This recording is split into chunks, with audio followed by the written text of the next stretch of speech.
To all who come to this happy place, welcome.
Good evening, everybody. Welcome. It's Friday night in the Disney community. We're excited to sit down with you and get you through or get you started on this weekend. We're so happy to be the follow-up.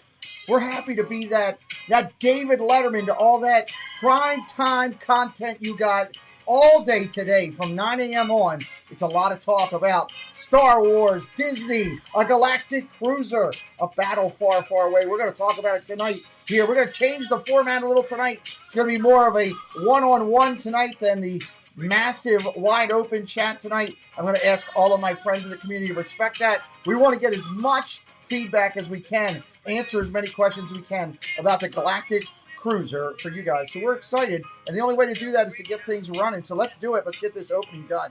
Welcome in, everybody. It's the live place and Dreamers Empire right here on YouTube, doing 150 family-friendly channels for you. They got to love it over there. Check them out, theliveplace.com. We've got partner channels. You see them up there on the screen. We're so proud to partner with all of these channels. All of their links are available in the description and body of my channel. Incredible partners all the way around. Please don't hesitate to check them out. Chaotic Crusaders, we've got a lot of them. These are people that support our channel and help bring you this Disney content. We're so proud to have them. Thank you to all our Chaotic Crusaders you see up on the screen. Executive producers, we got some good ones. Disneyfornia is loading me up with California content, everybody. I got California content coming. Tropical Nerds, Disney Baker, Dad Bills, Casey's Corner of the World. Can't do our channel without them. Thank you very much. We have a clubhouse over there on Facebook. If you're interested, stop on by. It's a Chaotic Clubhouse. We'd love to talk to you about Disney over there. Creators are welcome to post over there. We do have membership on the channel if anybody's interested. 4 different tiers available. You do one of the higher tiers, we will get you mailed out one of the Disney minted coins that we created for our channel. We'd love to get that into your hands. Membership brought to you each week by Zoel's World and Being a Chanticleer. Absolutely 2 fantastic channels. The official Disney-related news service and partner of the Pete McDevitt Show is Chip & Company. You can find this trusted source at chipandco.com or on many social media outlets including YouTube, Instagram, Facebook, and Twitter. Hello, this is Josh. And I am Amy, and we are from Central Florida Novelty and Gifts. We are a family-owned small shop. We are an authorized Loungefly retailer. Please check out our website as we carry Loungefly, Funko Pops, Tervis, Danielle Nicole, and Fig Pins. We take pride in providing great customer service as our customers are our #1 priority. You can follow us on Instagram and Facebook for up-to-date product information and new releases. Just a little bit of pixie dust. Just a little bit of pixie dust is all you need when working with Christina Whitman, realtor of choice for the Disney Chaotic Clubhouse. From making magic as a cast member to spreading magic as a top realtor for Century 21, she'll help you put that gold Century 21 sold sign on your property for sure. Central Florida's finest, Christina Whitman, 407-789-5334. Tell her that Pete McDevitt sent you. If it's time to put your logo up in lights, well, there's only one place to go. It's Precise Signs, found here on YouTube. You can see them on this video, creating the Viapre Project logo up in lights. It's time to put your logo up in lights behind you on the wall. Found on Instagram at Precise Signs for you. There's nobody better than Marlon to put your name up in lights. You want to see it on the marquee? It's time to be precise with Precise Signs. We want to let you know about our partner channel, FP Network. They got a lot going on over there on the channel. Multiple shows over there of quality. Check them out. They're available all day long. We're real excited to bring you up to date. A brand new segment of our channel. We're going to be interviewing incredible people like my guest tonight. We've got Disney authors and Disney artists coming to the channel starting Tuesdays in March. Kimberly Bouchard's coming. We can't wait to talk with her. Aaron H. Goldberg, much respected in the Disney community as an author. He's coming to the channel. Michael Provenza, Disney Fine Art. Disney Fine Art. Incredible person going to be here. Awesome. Can't wait. Christopher Smith is coming, everybody. Christopher E. Smith, a respected author in the Disney community, a best-selling author. One of the artists featured at the Festival of the Arts, Dave Barillo, is coming to the channel. Can't wait to sit down with him. We're excited about Jim Fanning. He's a writer, a researcher. He works directly with Disney Archives. He's coming to the channel. RC is lined up. RC, Disney supported street artist.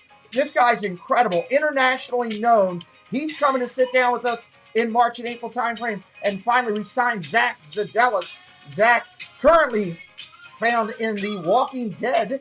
He plays Boone over in The Walking Dead. He's also over there in that little show they have, Indiana Jones, over in Hollywood Studios. So we're real excited that he is coming to the channel starting Tuesdays. March is going to explode here right on the channel. All right, so let me come in here first before I bring my guest in. It's going to be a good time. We're going to celebrate a little bit. I love that music. Welcome in, everybody. Let me start out by saying a couple quick things here as we go in tonight. What you're going to get tonight is a direct reaction tutorial, okay? A direct reaction tutorial from our friend Greg. He works for Chip & Co. as the representative for them. He was there. He's going to give you the feedback. This is not a situation to try to sell you to go or not to go. This is a simple, hey, here's what I saw. Here's the reaction, okay? We want to be honest and upfront that Greg was welcomed there by Disney. That does not affect how he comes out with his opinion, his all of his articles, or anything on Chip & Co. Since I've been doing this Disney thing, I can say that I've watched the growth of Chip & Co. along with many others that are incredibly successful out there, like All Ears, like the Diz, all these people, Lou Mangello, Big Fat Panda. They come at it with ethics and integrity. We're going to do that again tonight. I also want to acknowledge that all pictures and all video content we're going to share with you tonight on the Pete McDevitt Show are the content of Chip & Co. We are proud and honored that they took this time to sit with us tonight and to answer your questions, but we want to acknowledge that this is their content, their property. We're just borrowing it for a little while to share it with you. With that stated, I'm going to bring in my guest tonight. We're excited to get rolling here on the channel. Everybody, please welcome in Greg from Chip & Co. How you doing, buddy? Good to see you. I'm doing great. Why do I have to go through a doorman named Knuckles to get to you? I know you're the Godfather, but why do you got a doorman who's like shaking me down? I am well protected. Well protected, the way to do it. Pete McDevitt, it is great to see you tonight. Thank you very much for having me on. It's great to see you as well. I'm excited to be here. I want to acknowledge everyone that's in the chat, all 64 of you. I want to say thank you. I'm not going to go through and call everybody out by name because we got so much to cover tonight. That I want to do that. Plus, we're still going to recognize our creators under 1,000 and some of the things that we do for the community on tonight's chats. If you're new to me tonight, please consider hitting that subscribe. You'll hear me say that throughout the night. We just want you to come back. It's a lot of fun. I'm going to try to highlight as many comments as I can. Let me get the let's get this tested and get it up there real quick where I can put it in. So we will go up with the the top of the chat right above me for our content here. Whoop, that got really big real quick. Why did it do that? Things change, Greg. Things change. There we go. Get it down to a normal size of where we want. My eyes are getting old anyway, so hey, I'm actually big, small, I'm good. I'm going to put the comments right here so we can see what we're doing on everything. That way it's right by the droid, and that's a perfect place for it to be because we want to bring comments up throughout the night here on the channel so people can ask you questions. If you're going to ask questions tonight as we get started, please highlight at Pete McDevitt in the channel, at Pete McDevitt Show. My full channel name, it'll come up in orange over here on the board, and we'll try to get to as many questions as we can. All right, let's get things rolling. Let's get it started here and knock it out. Let me come down here to where I need to be on the chat. Appreciate everybody being here tonight. We had a lot of pictures we had to load up. You took a lot of content today. I guess so. Yeah. Let's start it out. We were at, yeah, go ahead. I was going to say, let's start it out first by going over and let's just talk about you and how you were invited to do this. Let's talk about, if we could just for a second, how that came about. And then kind of what led up to, you getting to that front door, the process there. Yeah, let's go through it. So I think I took 1,250 images in a 4.5, 5 hour span over at Galactic Starcruiser and 2.5 hours worth of video. Wow. It was nonstop. There was so much content they were throwing at us. It was one of the busiest media events we've ever done. And I think most of us walked out of there breathing heavy and a little tired and a little overwhelmed. But we got it all, man. We got it all. We can go through the whole thing tonight. We're gonna go let's start at the beginning. So Disney, wonderful thing about Disney is working for Chip and Company. Chip Confer has done an amazing job working with Disney for the past 12 years. And the company is invited to cover Disney media events. Which is wonderful. Being the person that's down here in the Central Florida area and all the work that Chip and I do together, he asked me to come out and represent him for this Star Wars Galactic Starcruiser. So I was the lucky one who happens to be a 47-year-old man who grew up with Star Wars and got to go over to the Galactic Starcruiser and check it out for the day. Okay, and it was acknowledge that you were not paid or compensated anything by Disney. However, you were not charged for this event. And you not charged, nope. And they did put us up in, they put us up in a hotel, not this hotel, but it was a hotel. I only live 6.5 miles away, but they still gave us a hotel for the night. So yes, you got taken over by buses as a group. I saw that. Yeah. The social media influencers acknowledge that. This was covered in full by the top people that are out there for media. And this time Disney also did a really good job. They brought in many of the top social media influencers from all aspects, Instagram,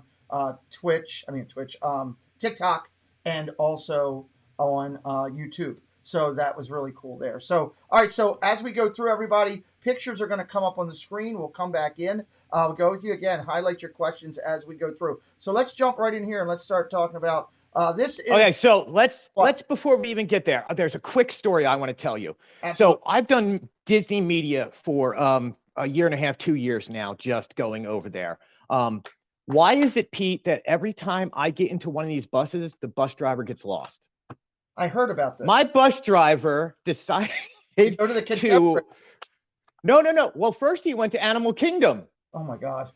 And then we turned around, went down, what's that, Buena Vista Drive, went up to the World Drive, ended up passing it. And we're all looking just like little kids just going, but there it goes. Oh.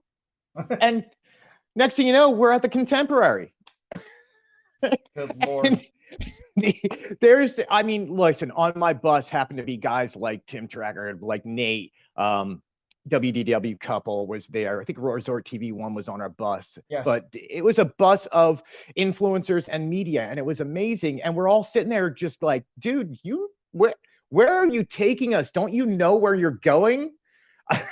And so finally, we lost about 25 minutes, half an hour of our media tour because of our bus driver. And it's not, I don't know, man, every time I do one of these and they put us on the bus, we go the wrong way. So it's probably me. It's probably not the bus driver. It's probably me. It could have something to do with you. So I don't know. Let's kind of dig into this and see as we we go through here where we're at on all of the pictures and all of the content that we've got to cover.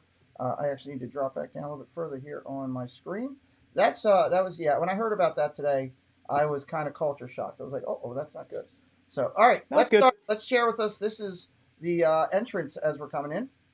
Yeah, so you drive in, and this is the first scene you see. Like it's well built into the landscape. There's nothing massive sticking out. You don't see that until you drive up in either your car or in the bus like we were. And it's a vision to behold. It comes out of nowhere, and it looks like you are walking into, and I'm going to use a lot of Star Wars vernacular here, so everybody bear with me. I hope you're Star Wars fans, because it looks like you're going into a rebel base that has been built into the side of a mountain. And it's truly spectacular to see that when you come in, and it's massive. You don't see that from the side of the road. That is one of those visions. As you pull in, you know you've just got to Star Wars Galactic Starcruiser. That's pretty cool. So as you enter the building, you come up on this. That is the brand new symbol of the Halcyon Starcruiser. That symbol will be shown on every piece of merch you buy. It's on every piece of dining ware. It is on every menu. That is the symbol that you will be seeing everywhere. Okay, that's interesting. That's cool. I like that. As you go in, your first thing is doing what? So you come in, and you actually, right before you hit to here, you go up in a small cruiser that takes you out into space to dock up with the Starcruiser, with the Halcyon. And the first thing you do is you go through these doors, and immediately to your left is the bridge. And you see, it is amazing when you walk in there. It looks industrial. It looks really well appointed. Yeah. Each one of those little stations you see are actually part of an interactive experience that you're going to have on the ship. And you're just allowed to, this is the point where you get in and you're at your cruise. You're meeting the captain as you walk in. You're just hanging out, and this is your first thing. You're seeing everything. That's your docking station for you right there in front of you, correct? Right there? Absolutely. That is that's where you are docked right there. Okay. I love that. It's so cool. So cool. Come on. I love that. Now, this was pretty cool. I did see that you've got some bounty hunters on the other side of your area there, and on the bridge. I see the bounty hunter from Tatooine, a tracker, I think he goes by. I see the man with the golden hat, the bounty hunter, coming out of somewhere on Hoth, and I see a princess there coming out of somewhere from another galaxy far, far away. Miss Jackie, it was loaded with friends there that were up there. And I also thought that this, as you went around the outside, was pretty cool. Tell me, is that just the entranceway to come in? That is just the entranceway. And you'll see the door is semi-ajar right there. There is no swinging door on the Galactic Starcruiser. No door opens out or in. Everything slides in and out. Really? And every door has that Star Wars sound. Like, did you ever watch Airplane 2? Yes. Okay. You might as well be Captain Kirk walking through Airplane 2 going shh, shh, shh. Like, every door does that sound. And it doesn't get old. It just adds to the depth of what they're doing there. Jonathan says it looks better than anything released by Disney Parks. Look, Disney has money and time to spend on there and take good pictures, so I'm not going to take anything away from them. But they're okay. Not to be political, Disney Parks put out a bunch of a bunch of stories on their Instagram today that looked like it was done by the social media team down here, like I did it. Like, I don't know what they were going for. I don't know why they would do that, why they wouldn't make it look as pretty as they can. But they kind of dumbed it down for their feed today. It was very weird. Very weird. Very unique. Very unique. Yeah. So, yeah, our pictures look great because they decided not to put out the best pictures. All right. So this is an incredible character that is on there. Tell me a little bit about this character. That is Quinna, the Rhodian. And she is non-English speaking because she's obviously Rhodian, Okay. And she, listen, when, and you're going to hear this a lot about this tonight, the depth that Disney and Lucasfilms went into to create these characters and to create this experience for everybody is truly amazing. And they spent a lot of money to make this happen. You talk to her and she has to talk through an interpreter, but her mouth moves exactly how you would think it would move from the movies. Like if you remember seeing Greedo talk, her mouth moves the exact same way. And it's just so well done. And it's little touches like that that you have to pay attention to and go, okay, I see why Pretty they good. spent a lot of money on this. Yeah, Manny says excellent characters. Yeah, I get you, Manny. Absolutely. Let's talk about this. You're up on this. Is where are we at when we're looking at this? You're looking at would be the captain's bridge, I would call that. I don't think Okay. they actually gave it a name. It's kind of where so below that would be what are we going to call that? The atrium. So that would be where the captain would stand. That is above you. That does it. Yeah. So at this point, you're looking at it. It's just where the captain and the cruise director would talk to everybody who's mustering in the atrium. Okay. Hey, look, I used a cruise ship term. There you go. So these are some of the characters that you will engage throughout the time there. Could you introduce us to these characters, if you would? Yeah, you have right there is Captain Rayola Keevan. I'm horrible with names, so we'll just go with that. And then, I forget what his name was. He is actually the manager of Quina and the banjo player, I will call him. Okay. So he does play a part in here. So at this point, you are on the Halcyon, you are on the atrium. All these characters are just walking around and they're talking to you and they're interacting with you and they're hanging out with you and kind of like, where are you from? What's your name? And it's very important they get your name because at some point they're going to be like, hey, Greg, did you hear anything about the First Order today? And if you have, yes. Oh, yeah, I heard the First Order may be trying to infiltrate something. And, oh, Greg, thank you so much. And then off they go. And then an hour later on your data pad comes up a mission going, hey, could you help us track the First Order?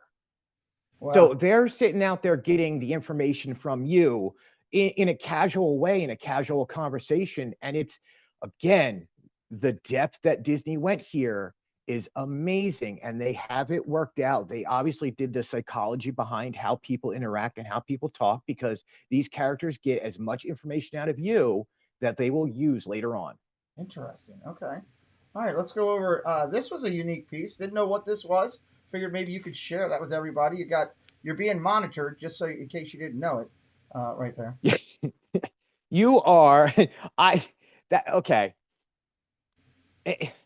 Back in '99, I played a game called Star Wars Galaxies, and you used to go in and in the video game, massive multiplayer online role-playing game, with about 40 of your friends, you would go in and try and take over the Rebel or the Empire's base at that time, and you would need 3 people to work together and try and break the data banks, basically. And you had to press buttons and all be in sync and do certain movements all at the same time. Well, that's the start of that interaction. And it's the video game came to life. And I think that's one of those things that impressed me the most was seeing what I always envisioned as just a video game was taking place aboard here. And it was, again, I'm holding the data pad in my hand about to go work at the surveyor's terminal. Nice. Okay. I love it. And that's trying to break the ship. Like you're trying to stop the ship. You are now part of the First Order. If you're working in that part, you're part of the First Order. You are helping out Lieutenant Cray. You are working with the stormtroopers. And the stormtroopers are not nice guys. They are like, you go here, you do this. It's all interactive. It's as much as you want to be put into it, you're going to get out of it. Okay, interesting. I like that. And the data port really plays a key role through the whole thing for how they keep track of everything. And yep is interesting itself. Okay. And it's so funny. We did that, and again, you mentioned all these other wonderful people that work around us, and no matter what anybody says, all of us really do get along. We see each other at these media events, and we all have to be in the same spot, in the same space, and breathe the same air and get the same content, right?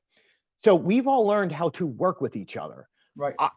I know when Mr. Tracker is going to go take his video, I don't want to be in his video because that's rude. So I will go above him and over him, and you don't even notice that I did that on the video. Or you'll see Nate off to the back. Like, we all respect each other's space. Yes. But it's so funny getting into an interaction like this where we all have to work together. It's like, okay, how do I hold my camera and interact with you trying to pull data banks going on? And it was I had, like, we were all laughing and smiling and like high-fiving at the end of it. Right. It was a great time. Like, it really was a great time. That's awesome. And if you're brand new to me tonight, this is what we do. We do a lot of Disney content on my channel. I see a lot of new names in the chat. Welcome in. We do interviews Sunday, Tuesday, and Wednesdays on this channel. Friday night Disney Hangouts and 4K HD content from Disney World. And now, starting this week, Disneyland as well. We have a 4K executive producer out there. This is Greg.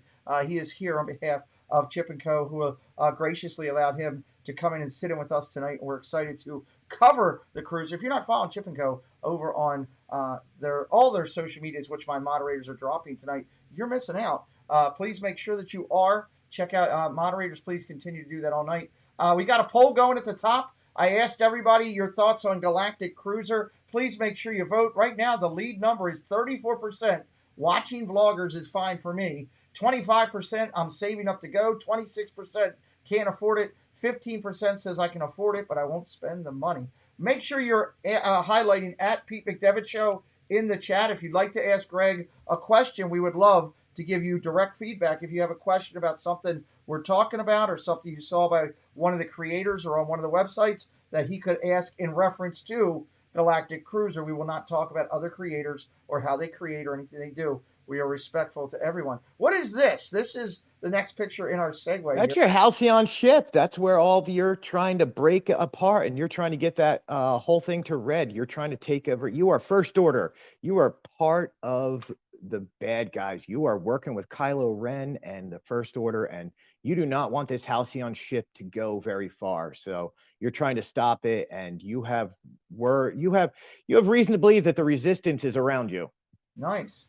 Now we started getting into this section here, and there's multiple pictures that I'm going to share. But Greg, if you could just talk a little bit about what we're looking at here. Is this the whole area where you're working down there? Yeah, this is the whole area. There's so many different stations to work at. So there's probably 125 people to 300 people. So they break it up into groups, and there's enough room and space for everybody to work together.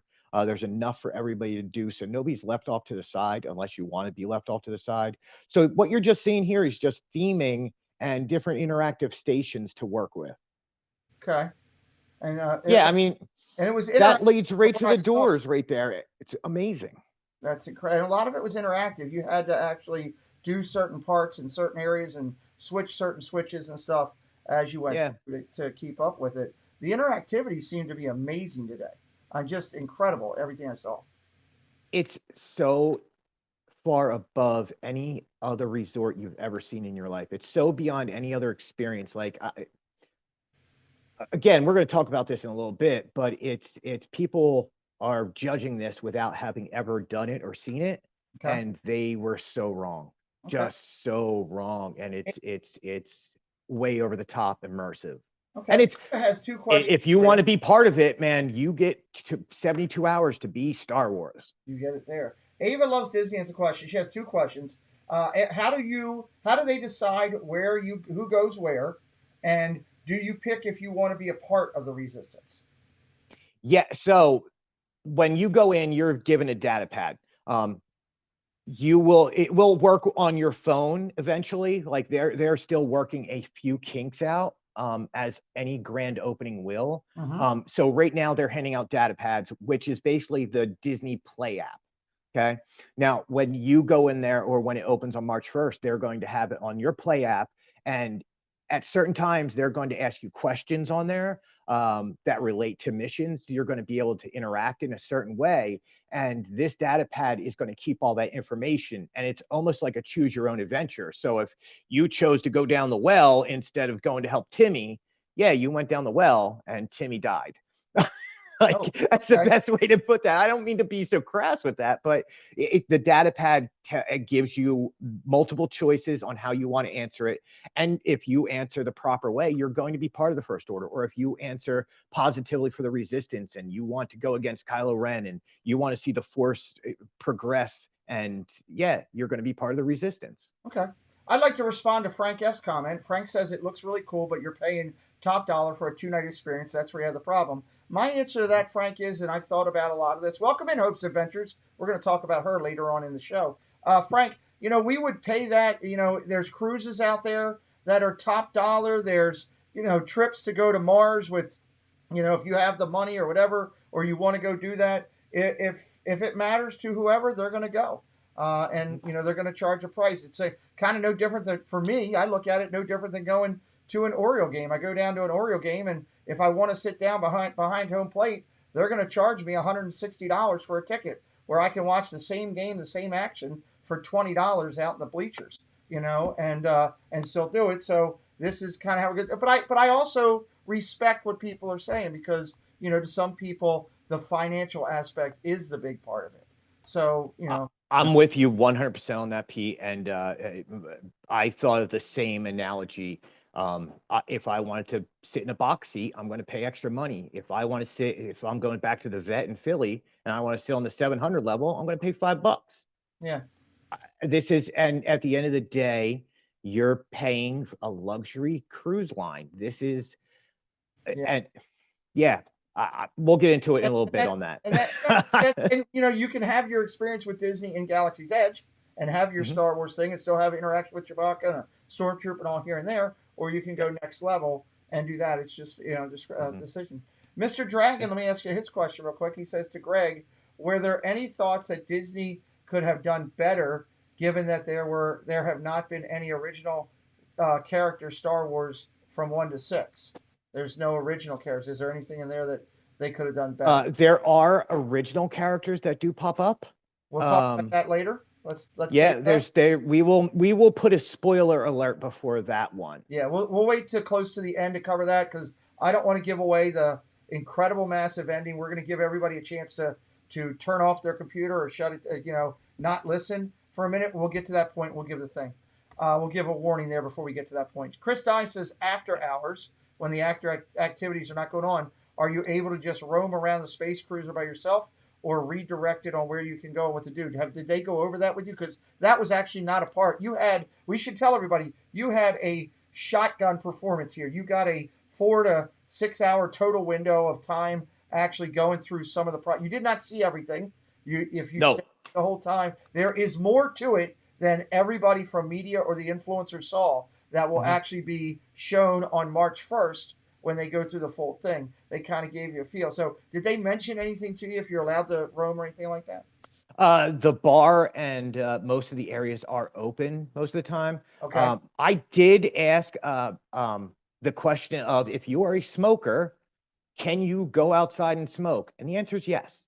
Okay. They are not holding you hostage. They're not keeping you in. You're an adult. You're a grown man. If you want to go outside and smoke or have a drink, you can go outside and have a smoke or drink. Okay, cool. Good answers there. Thank you, Greg. All right, let's go over here. Let's start talking about some of this. This is, I guess we're traveling through the hallway. Where are we going? We're just kind of traveling here. That actually is going to be the entrance to the restaurant area. That is actually the desk there. But we're downstairs, or level 6, I think we are on this one. Okay. Every level by the elevator has one of these maps. Okay. And these maps, there you go, right there. That is not from me, because I didn't think that far ahead to get that picture. We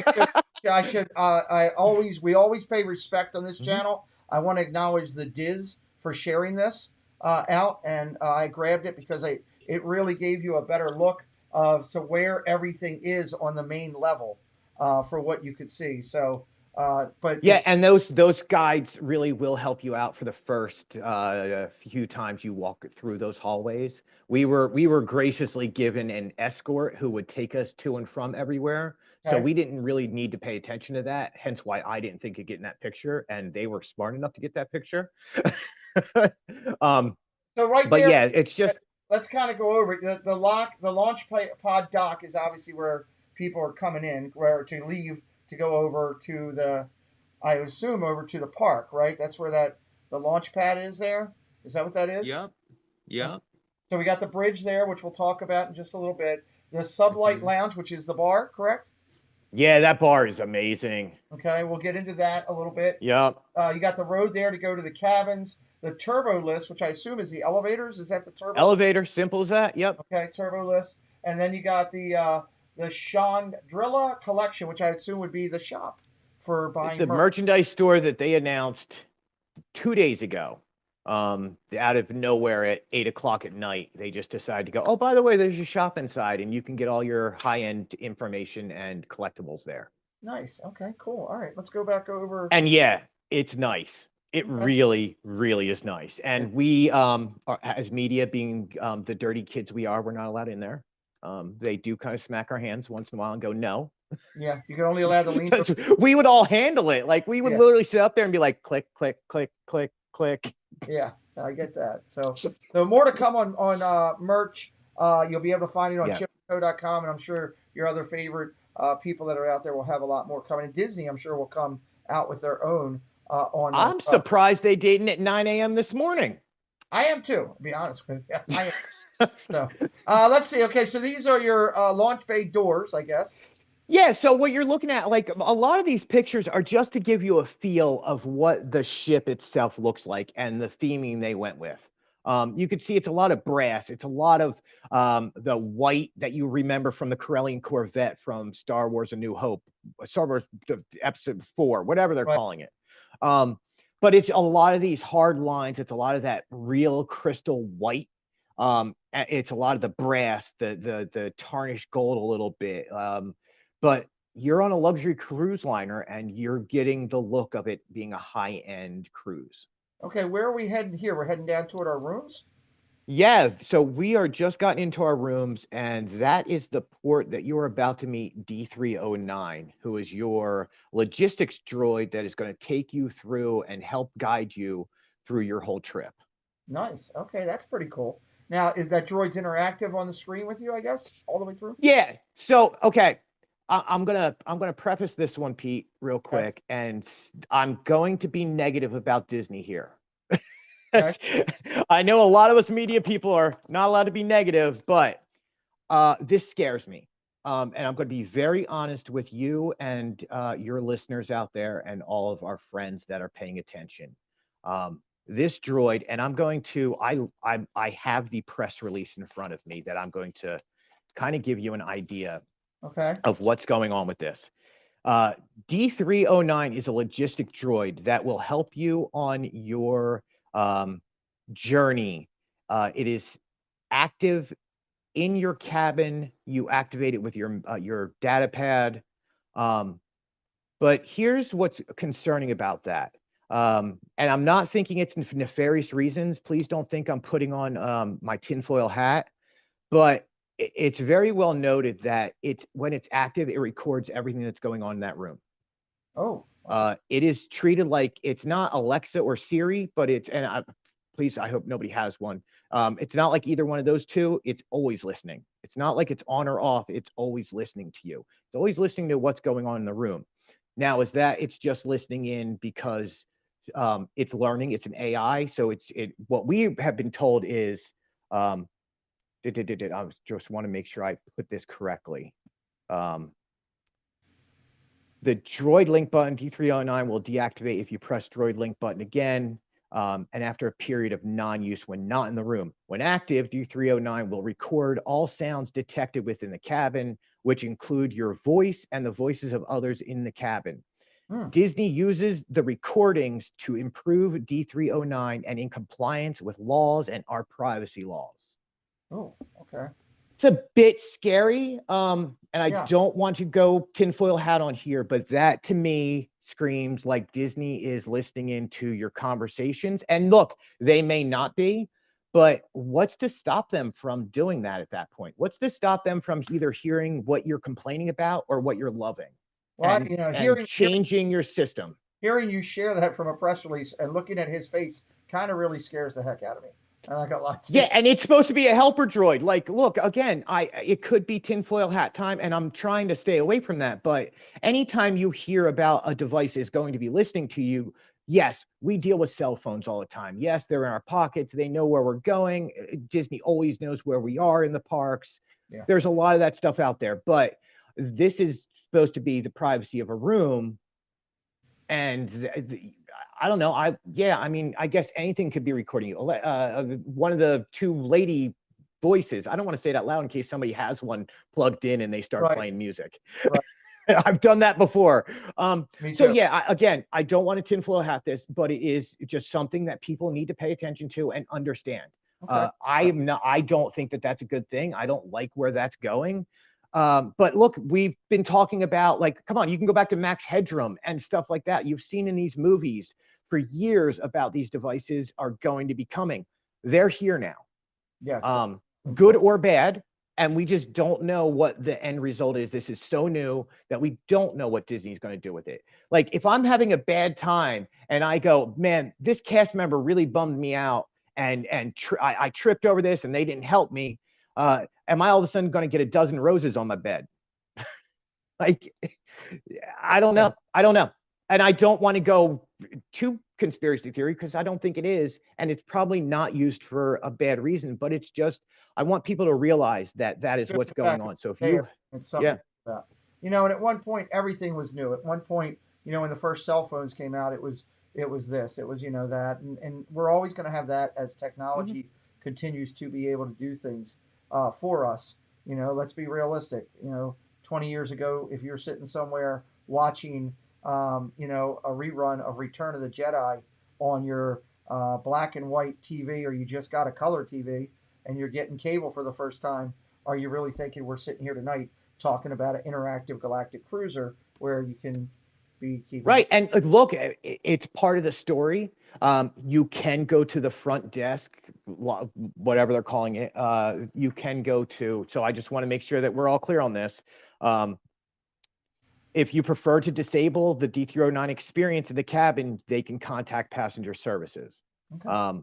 The positive of that is you deactivate it and you don't have to worry about it. The negative is D309 is part of your experience, and it will help you choose your next adventure. It'll help talk to you. It'll answer any question you have. It is basically one of those two speaking things on different cell phone providers. So yeah, look, I think it's cool. Like, I got to interact with it. I got to ask it questions about Star Wars. It knew every answer, and it was just cool to have in the room. Like, it's like having your own droid. Interesting. Okay. Well, let's talk about the room for a minute. Let's look at some shots of the room and just tell me, your feedback of initial reaction to the room. Thank you for whoever just subscribed. We appreciate you. Can't see it right now. Greg, go ahead. I was rocking out, man. Congratulations on a new subscriber. Yeah. So you look at the beds, man. We got to sit on them. We got to rest on them. We did not get a chance to sleep on them, so I can't tell you how they are overnight, but they're comfortable. They're the new bedding that Disney is using in, like, Grand Floridian and at Riviera. Very comfortable. The bathrooms are very well sized and proportioned. So if anybody is look, if you're a bigger person, you have to worry about if you're going to fit in the seats, and it's perfect. You can fit in the showers.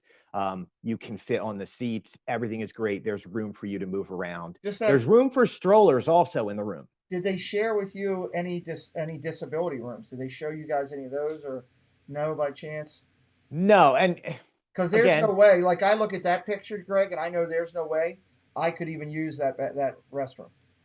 Right. So and you know what? I'm kind of kicking myself now because the person who was showing me around for most of the day was in a wheelchair and was disabled and was the nicest guy in the world and would answer any other questions I had. And I forgot to ask him about that. Okay. One of the other things that Disney did not do also is nobody really, and Pete, I'm going to go off here for a second is nobody really is disabled in wheelchair really doing media. There are a few gentlemen who work with disabilities, great kids. They have ADHD, autism spectrum, and they report on that. But nobody in our group, nobody in the media had a wheelchair for them to need the elevator. So we didn't see it. We were just going up and down steps all day, and nobody mentioned that. And it wasn't until I kind of got out of there, I went, why didn't we talk about this? Like, why is this not out in the open? And you don't really see disability signs around because a lot of us don't pay attention to it. I think maybe to move to Florida and apply for Disney Media to report on it from a disabled point of view. Maybe that's what I need to do. Maybe because the two kids who are doing it for disability are really, man, I had a great time talking. I spent like 3-4 hours talking to them beforehand. I've had a couple people tell me they are becoming public policy makers. They're both finishing up college as public policy makers for the disability community. Really? Okay. Yeah. All right, Good kids, man. Good kids. Let's go down the hallway here as we're going to start doing this. Yeah, so you're looking at the rooms, and right there you're looking at, like, basically that would be the fifth sleeper type rooms. Okay. Those are not the luxury rooms at all, but you can see, I mean, you're only looking at 12 rooms per side. Right. Forced perspective, man. It's Disney. It's forced perspective. It looks like you're looking down a huge hallway there. Okay. So while you're on your cruise ship, so you spend a lot of time, as if you're staying there for the 2 nights, you spend a lot of time going back and forth between your room and an event or something going on. Okay. And on this one, you're looking at, we were just called out of our rooms and we're back to the engine room. Or sorry, the bridge. We're back on the bridge right here. Bridge. Yep. And there's Captain Kevin. Yep. Okay. We got that. And then this is coming out into the atrium, right? Coming out into the atrium. So here's what I loved about this one, Pete. Everybody was facing the captain, and I turned around and noticed that it was dead empty behind us. And it was beautiful. It was stunning. It was like you could see the lines, the hard lines that they were going for. You could see the design that they were looking for. And I put up on the Chip & Co. Instagram today, right before we got on, a minute and a half of looking out that view of nothing. And behind you, you can hear the captain it's all chaos is breaking out. We're under siege. The First Order is attacking you. And in front of you is just this peaceful, serene scene of that room and nothing happening. Wow, that's interesting. All right, so before we go further into the atrium, and we've got the atrium still to cover, we're going to cover where you all ate. Talk a little bit about food for a little bit. Food, so good. We got an incredible ending to talk about that will be a spoiler alert. We'll give everybody a chance to tap out of that, so you don't have to see that. We're going to talk about that. What I'd like to do is take a quick break here and just do a couple quick things. First, I want to remind you that tonight's celebration of the Galactic Cruiser discussion, real time, giving you real time feedback on it and answering your questions is brought to you by our good friends and partners at Chip & Company. And we're so grateful that Greg and Chip were gracious enough to bring this content to us and to talk and give us a firsthand experience. This is the first time I've ever had the opportunity to do something like this on the channel, and I couldn't be more proud to sit here with Greg and do it. The other thing I'd like to ask you to do is check out Chip & Co. They're on Instagram. They're killing it on Facebook over there. They've got a really quality YouTube channel. They broadcast on Thursdays over there and have a great content, direct feedback on that. You don't want to miss out. My moderators are dropping the links for Chip & Company throughout the night. We really appreciate that. If you're brand new to me and having a good time tonight, I do interviews on Sunday, Tuesdays, Wednesdays, and hangouts on Friday. Disney content coming out from my channel 7 days a week because we send out 4K Disney videos that we put out on premieres courtesy of two great executive producers that I have. One who's been with me for a while, Casey's Corner, does all of my Florida stuff, and brand new Disneyfornia. You'll see him on the channel a lot coming up, filming California content. So I'll be branching out and trying to find as much of the Disney magic as we can do. Greg, what I'd like to do real quick is just take a break for a second. We on Fridays, you're part of it. You've been here before. We like to recognize creators that are under 1,000 subscribers that we found. If you're finding us new tonight, my channel is all about helping other people. That's what it's about. So tonight's on Friday nights, every Friday night, my partner, who's a little under the weather right now, Dad Builds, who's not here tonight joining us, he and I work together and we do a segment where we recognize channels that we found that are Disney content based, that are family friendly, and are doing things ethically and the way you should out here to try to grow their channels, and we try to recognize them. Thank you, Mar, for, Mike, thank you for dropping the links for Chip. Appreciate it. So, Greg, if you would you mind helping me tonight with a little bit of this? You know, I'm gotcha, man. I'm with you. as we go I through. think I'm part of that list somewhere. You might be. I'm not going to let you call out your own name, but I will do everything. Let's share the screen here real quick, and you'll be able to see it right there on the screen, and we can go through. But I'll do the first 2 rows, and then I'll have you do the third. That way we can kind of knock it out here. So let's look at our top people this week. Top people up over 900, almost a whole row. Top row is up there. Zoel's World, Siskateers, here for a moment. Carlo and Kiko, CNL Wonder, and Key to Disney, all very close to hitting that 1K mark. Following up in that solid 8 range, Life with Roxana, Fun Fancy Floridians. They're free over there. A couple of kiddos, Disney Worlders. That's our partner channel doing some Facebook stuff. He's doing real good with his Facebook group. Addie Family Adventures. And let's go wait in line with Trish. The great thing about those first 2 that I'll throw out there is we've got everything covered. I got the UK covered with CNL Wandering. I got California covered with Trish and with Carla and Kiko, and everybody else covering Florida. It's a great thing. Congratulations, everybody up over 800. Why don't you take the next row there, Greg? We got Anthony the Molar Man is first in line there, and then we got Single Rider, the Dad and Drew Show, Malik Adventures, Retro Smile Adventures, and Dreamers Empire. All quality channels, all in that 700 plus range. When you get up near that 750, when you're 3/4 of the way home, that's a good thing. The get home mark first checkbox you want to get to after 100 is that 1,000. All right, I'll take the next 2, and then I'll have Greg do one. I'll throw the next 2 out there. You got Tim and KT. You got this Diz Life. Love those guys. Their podcast is great coming over. Tori in Wonderland. My partner channel, T. Marie's Place, exploded up over 700 tonight. So proud of her. Years of years killing it on Instagram. Now they're over here making an impact. Christina's Disney Dreams. Next row coming in, Magic for 4. Moments of Magic. There's another partner channel, Dad Builds, working his way up towards 7. Our Castle Life is from California. They're killing it right now. They're in Florida. They just got down there. FPE Network, that's the extra network. They're growing up over there, up over 670. Wow, that's interesting. And David Vaughn's Disneyland Tips. Another great deal. Look at it. California with our castle and David Vaughn. That's awesome. We got Florida covered mix to mix. Moments of the Magic, one of the greatest photographers out there that I've seen, along with T. Marie's Place. How about if you take the line with the bones there, Greg? We got Hitchhiking Bones coming up strong. The Disney Stranger, Disabled Disventures, Magical Disney Pals, Theme Park Vision, and Jake's Disney Afternoon. Congratulations to everybody in there in the 600 plus range. Working solid there. I love the Hitchhiking Bones, the Stranger. So many good people. I should remind everybody again, as you're looking at this list, and we're going to drop it down here a little bit and cover the rest. We are not asking you, neither myself nor Greg, nor any guest that has ever come on this channel, no one is asking you to just go subscribe to somebody. If you're taking a look at these channels, it's a chance for you to go take a look at their content, what they're doing, and decide if you would like to follow them. If you're going to watch their content, give them a follow. That's what this is about. We're just trying to bring more channels to light. I'll take the next 2, and then Greg can start it off with the waffle. Let's talk about it. Couple of castles in there, living behind the castle, happily ever Disney. Love that one there.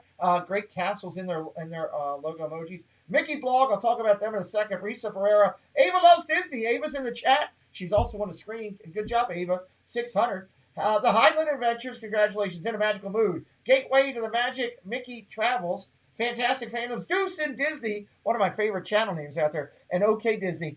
Great job, everybody in there in the 500 plus range. That's an awesome work. You're almost, over that halfway plateau and heading there. I want to highlight Mickey Blog and Mickey Travels. Mickey Blog, again, another respected news source that we use on this channel. With our partners in this, Chip & Co. are incredibly gracious, and they are all about the community and trying to bring this community to the magic and do it the right way. And they have no problem with us using other people out there to bring the magic along with what they're doing. I give my respect. I tip my hat to Chip and Company. How about taking the waffle line there for me, Greg, if you wouldn't mind. We got the Great British Mickey Waffle, which could be the greatest name ever. Sean Urbane's coming in next. Cindy, aka Disney Queen, rolling to Orlando. Philo's Diz and Detroit Disney Duo. All right, some great quality channels there. And what I'll say with those is a couple things. One, Love Delo's Diz is a podcaster coming over here. The Waffle, yes, that is a team over in the UK that they are all about Disney. If you have not checked out The Waffle, you got to go over there, at least give them some love one time. They are incredible. And I got to give props to my man, Sean Urban. Sean was down in the 300 range, been down in Disney this week, broadcasting twice a day, and I got to give props to him. His channel has grown significantly this week, and it's because of the hard work, so I want to give him his props. All right, I'll take the next two, and then you can start off with my man Mike at Mousepirations. You got Bean Jeanne Claire.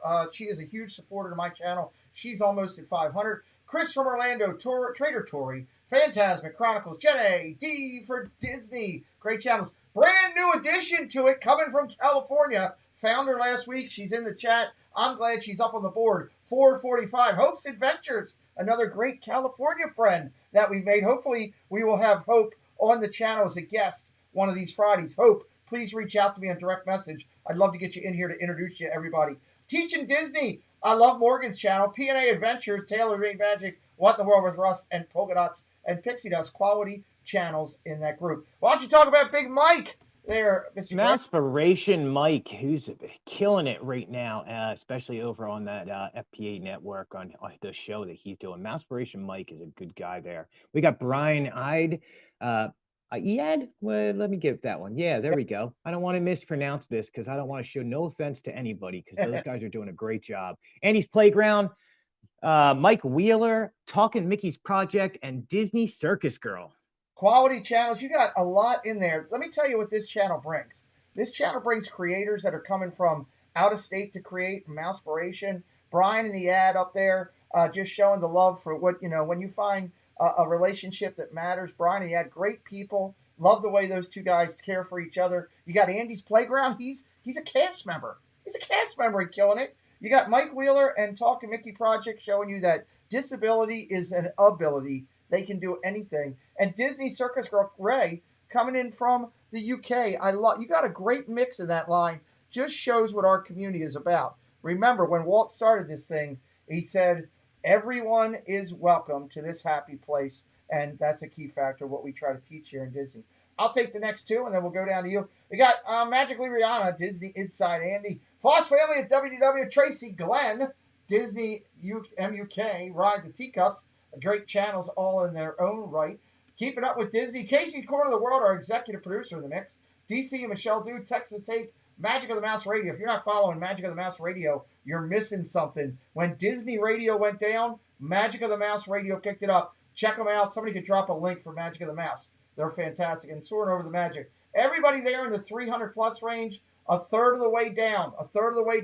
Heading to that halfway point. Nice job. Go ahead there, Greg. We got Princess Serena, followed by Disney Done Differently, Live in the Magic, Tropical Nerds, Disney is Our Cure, and From the Disney Couch. Love all these channels. Highlight to Live in the Magic. That's Kellen. He is a Give Kids the World ambassador, and he is amazing. Just love that kid to death. More to come from him on our channel down the road. Tropical Nerds is also an executive producer with us, doing a lot. I'll take the next row because you're in there, and I'm not letting you channel that one. Let's go here first, and let's talk about theme park lifestyle. Jessica's View, love that channel. That's a new avatar logo for her. Nice job. Fast Pass was us. Disney Fanatics. That is Greg and his wife Holly's private thing for what they do outside of Chip and Co. They are doing a great job. They are Disney people that love Disney, and I'm telling you, if you're enjoying Greg here tonight, follow him with Chip and Co. and also keep up with him on his secondary format, which is the Disney Fanatics. Give a little love over there. Disney Baker doing a great job baking. He's doing some producing for me, finding me new talent, and For the Love of the Mouse. Joy S., an amazing creator in herself. The Florida Men, Lisa's Disney Life. Heather Ever After. It should say Heather Always Dealing with Crew, but I still like the channel name. another Disney podcast, and Flipper's Pool. Take a dip in Flipper's Pool. Why don't you take the last ones there, Greg? Yeah, have a wonderful day. Positively Disney, Moments of Magic, Space Mountain Dave, Central, Divas Magical Adventures, and Exploring the Magic. A lot of great channels in there, and you know this whole thing that we've done, you know, as I call it, you know, for my friends that are Italian, I say it a lot. This little thing of ours that we got is a pretty cool thing, and I'm very proud of what we have and what we do. And when we can take and recognize channels that are working their way up toward becoming that first mark to get monetization, obviously they need to watch hours, but we're just glad to help more people find more YouTubers here on this channel. You'll see another segment right before we close our race to 100K where we talk about channels that are heading toward 100K. That's what our channel's about. If you're a channel out there and you're doing YouTube creating and you're not featured by us, reach out to me. And we'll talk about it, see if there's a possibility of bringing you in and highlighting. Greg, congratulations. You guys are in there working your way up with the Disney Fanatics. Real quick, before we come back in here and finish out where we're going with the cruiser, do me a favor, tell everybody a little bit about what they'll find on the Fanatics, if you wouldn't mind.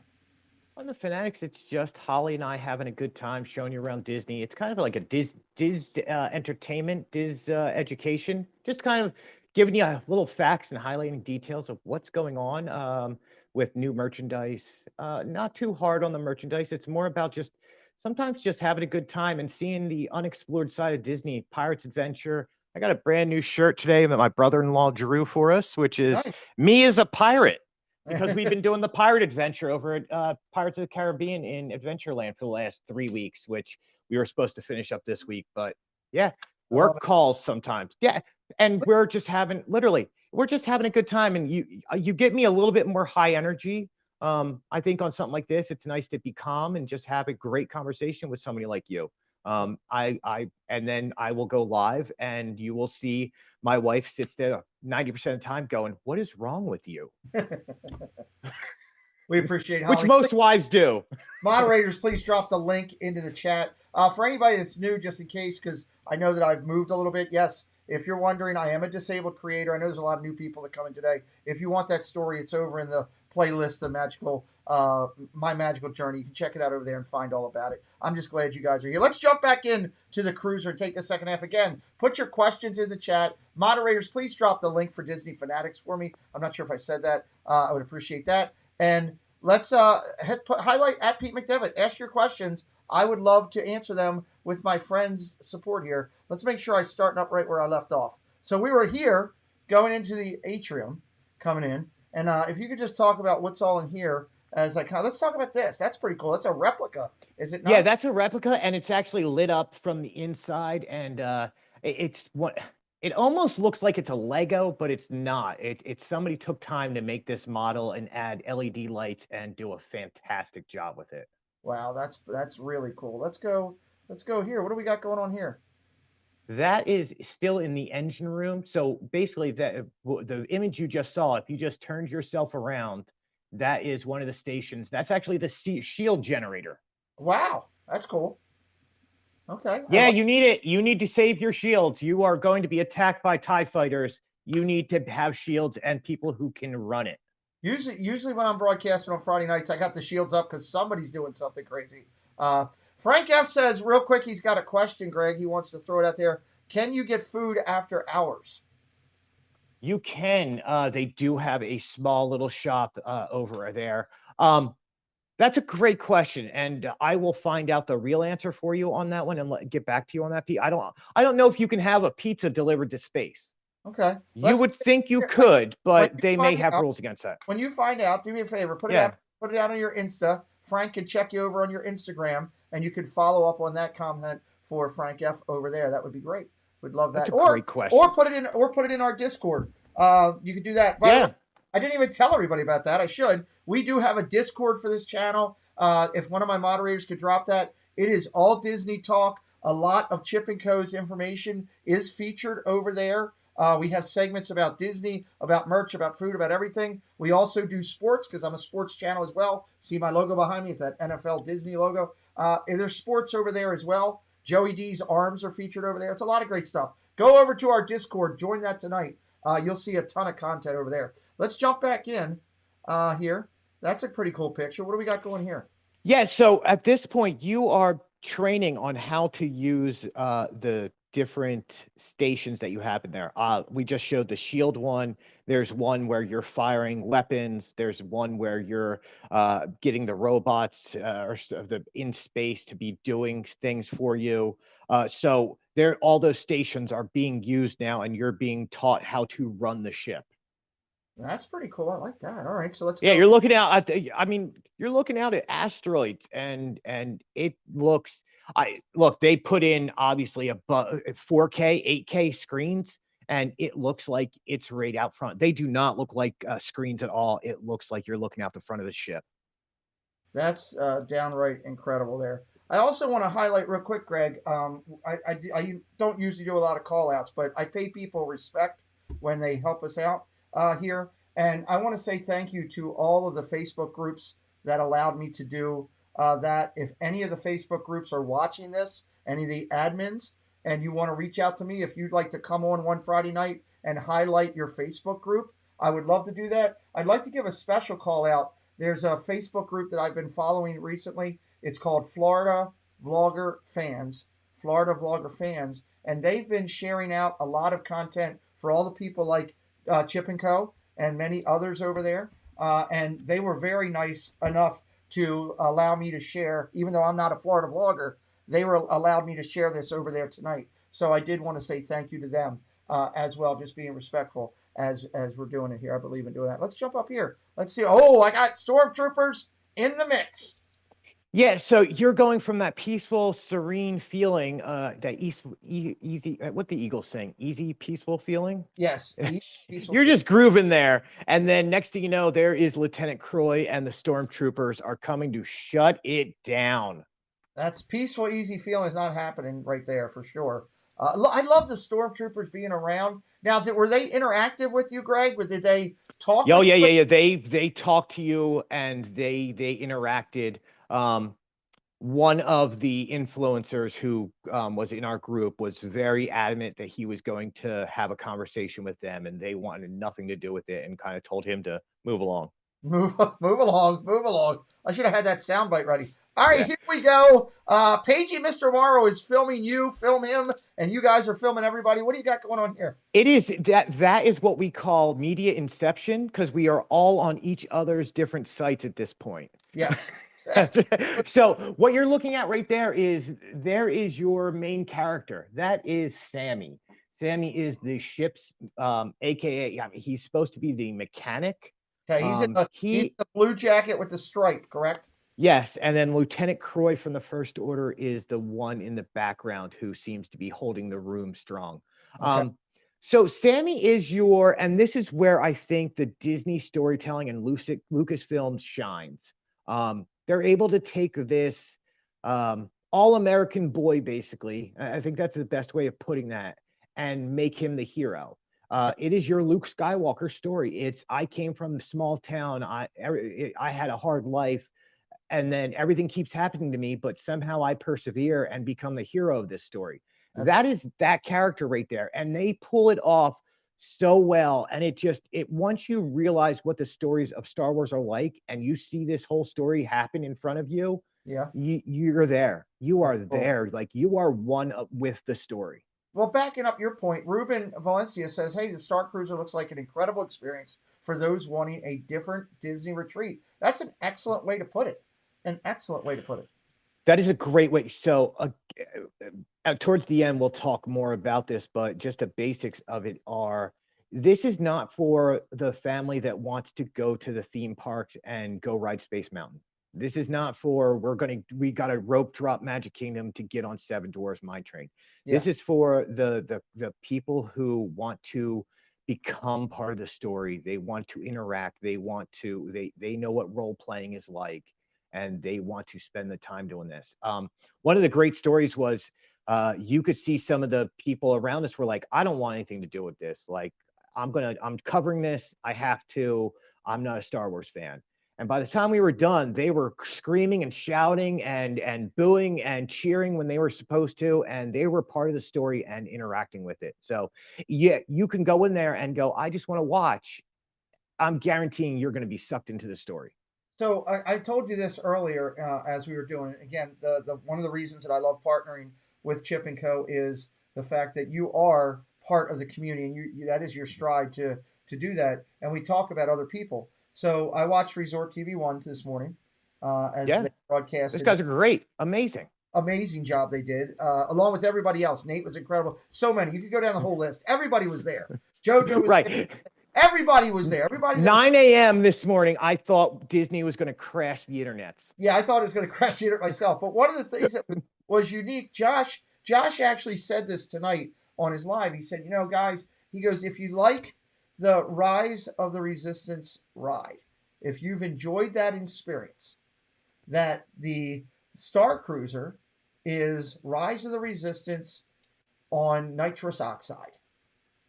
Because it is a similar type of experience at a whole new level of doing it. And I thought, from my vantage point, sitting here in Maryland, watching all the content coming out, I said, you know what? That was a pretty good analogy.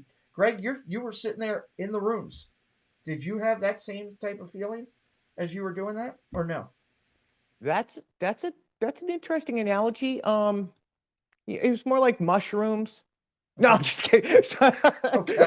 I just went way adult there. I'm kidding. I'm kidding.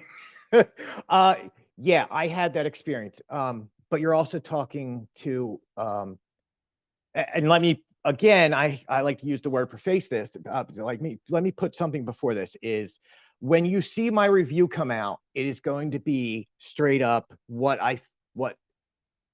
happened, what is good, what is bad. Talking to me now, you're going to get 7-year-old me leaping out of my body that got to experience Star Wars the way I remember playing it in my backyard. Right.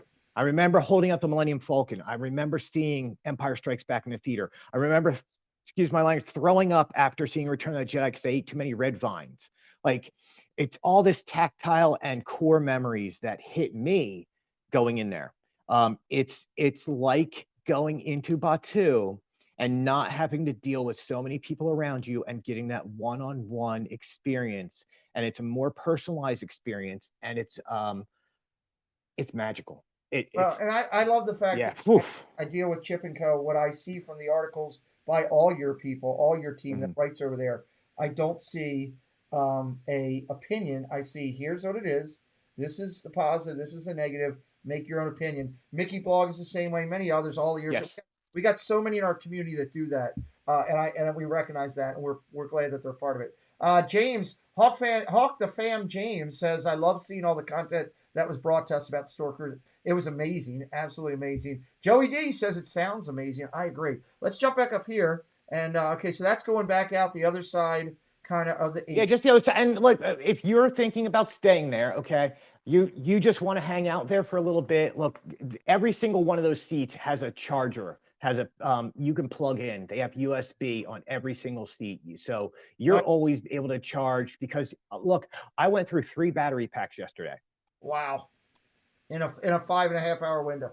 Yeah, it was just nonstop. All so right. there we are. There's Lieutenant Croy, and the First Order have taken over the Halcyon. It is now their ship. You are now working to either be part of the First Order or you are part of the Resistance. And if you're part of the Resistance, this is not your favorite moment. Well, and I should say that, again, watching several of the creators that I watch throughout the day today, one of the things that comments that I have is that I noticed that when that happened, banners went up everywhere for the First Order. The feeling in the cruiser changed. I felt watching on the screen. Did you? Yeah. What do they say? Jurassic Park spared no expense. Yeah. Disney spared no expense. Lucasfilm spared no expense. Okay. The feeling in there becomes darker. It becomes, what am I going to do? Am I going to help them? Am I going to fight against them? How can I fight against them? I'm just one guy. it gets to you. And if you're really into the story, that's how you're feeling at this point. And look, on the sides, you can see on those rooms are these tubes that have holograms projecting in them. And all of a sudden they are now darker, and things are not crystal clear anymore. It's the vibe is amazing. The music changes. So there you go. Yeah, and those two tubes have holograms in them that are being projected, and it's so well done. Wow, that's really cool. I didn't realize that because I missed that one right there. So interesting. All right, let's take our way. Now we're making our way towards the halfway point, starting to head home on the experience. Again, we should remind everybody, as Greg and I talked beforehand, your experience is like a 72-hour window when you go in there for the actual event. These guys were all in there for a 4 to 6 hour window to take all this in and have a compressed version. They did not get every last thing that's included. They got a compressed version of the majority so they could get a feel for it and give their feedback. Tell me what it looks like. It looks like Cheers got a lot more advanced. Tell me about it. Man, this bar is so well appointed. It's what Oga's should have been. Oga's is so well done, but there's a lot going on, and you're standing and there's people next to you, and it can get a little sweaty. This is more of a, I'm going to go hang out in the cantina. I'm going to relax with the bar. I'm going to have a drink. Now, again, because we have to be partial sometimes, is those drinks are expensive. If you wanted a drink and you wanted an adult beverage, and you wanted it in a souvenir glass. Hold on. Hold on. Yeah, before you say that, two things. One, I got to respond to Joey D. Yes, we covered the rooms and all the detail and the advanced form of you just Joey, go back and replay that part and hear about what's going on in the rooms. You're going to be amazed with the interactivity of the room itself. Are the drinks included in the cost of the stay? No, Chris. I'm going to brace everybody. Hold your chairs wherever you are right now. Go ahead, Greg. A cocktail with souvenir glass, $40. 40, everybody. So now, not cheap. Look, yeah. Look, Disney. I mean, and I'm trying to figure out how to say this nicely. Some of the add-ons are not expensive. You want to sit at the captain's table, you pay $35. You want to do a few upcharges here or there, they're not expensive. But you're charging me $40 for a souvenir glass? Come on, man. I'm fine spending $5,000 on a resort, but then you upcharge me. That's where I get up at $40. I'm upset about $40, not 5,000. Because you knew what you were getting. You would think that would be included, and that's yeah. So, and here again, the one thing about our conversation tonight, again, you can ask questions to Greg like Chris Dye did in the chat if you're watching us. We're giving you a straightforward, here's what happened, and then it's a personal impression. I'm giving my feedback to what Greg is sharing. I watched Resort TV 1 all day. I binge watched everybody. I watched JoJo. I watched Nate. I watched Kyle. I watched Jackie. I watched everybody that I knew was there. I watched Tracker. I wanted to see a vantage point from all these different ones before I sat down with you. I think Greg was actually surprised when I sat down and I'm like, well, what about this? And I'm calling out names. You kind of went, whoa. So yeah, you did your homework, man. That's why we were happy to come on here tonight, because I knew you would do your homework and make this right. Well, we're having a good time. We're doing the right way, and we hope you all enjoyed it. Again, it is Chip & Co. Their logo is right there. If you're not new to them, you should be. Over on Instagram, incredibly strong. Over on Facebook, incredibly strong. Solid over here on YouTube. They do a show every Thursday night. They have their website. We use their website for our Discord. Yes, we have a Discord. If you want to come over and talk Disney and sports, please join that Discord. It's blowing up. We've had it for less than a week. We already got like 125 people over there have already joined in that little bit of time. You'll see a lot of Chip & Co. stuff over there. And, of course, Greg has his own that he does with his lovely wife, the Disney Fanatics, and you'll find them here a lot as well. We appreciate you. And lastly, if you're new, hit that subscribe. Come back and party with me again. We'd love for you to do it. Let's go up here. What about this? Is part of the bar? That is part of the bar. That is. What am I playing Space Invaders? What am I doing? You pretty much are. I literally just spaced on that one, Pete. Literally. What's the Star Wars card game? Somebody's going to throw it in chat, and it's the Oh, card I game know you what can you're play talking about. on. Yeah, the one that they played for the Falcon when he lost. Yeah. Yes, yes. And all of a sudden, I've literally said the name all day, and I try and so it's a holographic version of that game. Oh, wow. Okay. I And like. you're sitting. So here's a positive and a negative. Sabak, thank you. Hawk the Thank Fam you. James. Woof, winner. I was losing it for a second there, Pete. Yeah, it's a holographic version of that, and it's 4 players. They do have people around to explain the game to you. It looks like it's about 3 rounds per game. Okay. It takes about 35 to 40 minutes, but you can get like if you are an adult and you go to the casino and play poker, you can get a guy that's going to sit that hand and at that table and that seat for 12 hours at a time. Wow. There's nobody telling anybody to move. So with only 4 seats, I think they could have done a little better and added more. Made it like an 8-player game or something at least. Yeah, to give. Yeah, or 2 tables. Like you come on, you designed it knowing you were going to do this. Yeah, like more than 2 tables, like 4 tables. Right. Figure that out. Right. Or something right there. Okay, let's talk about this picture. Thought this was pretty unique. What do I got? Are you mirror? What are we doing there? We are part of the lightsaber experience at this point. Oh, got that You coming. do get your chance to do the lightsaber part, and then the team leader or the character that's doing the training with you, he's explaining the whole thing. He's firing you up. This is the first time you really understand that you're part of Star Wars, because this is the first time you get to talk about the Force. This is the first time you hear the Force is coming. So the lightsaber experience, again, I'm gonna be talk truthful about with that you here. after that. Yeah. You the atrium. You got this, but then you got shoved out to the atrium real quick, and then came back. The atrium. Let's Yeah. talk So about the atrium is beautiful. That's kind of your the actual. It's the acclimation room. It's right before you're about to go out to Hollywood Studio or over to Batu. right. And you've got to adjust to the climate of the planet, because look, you've been in space for a little while.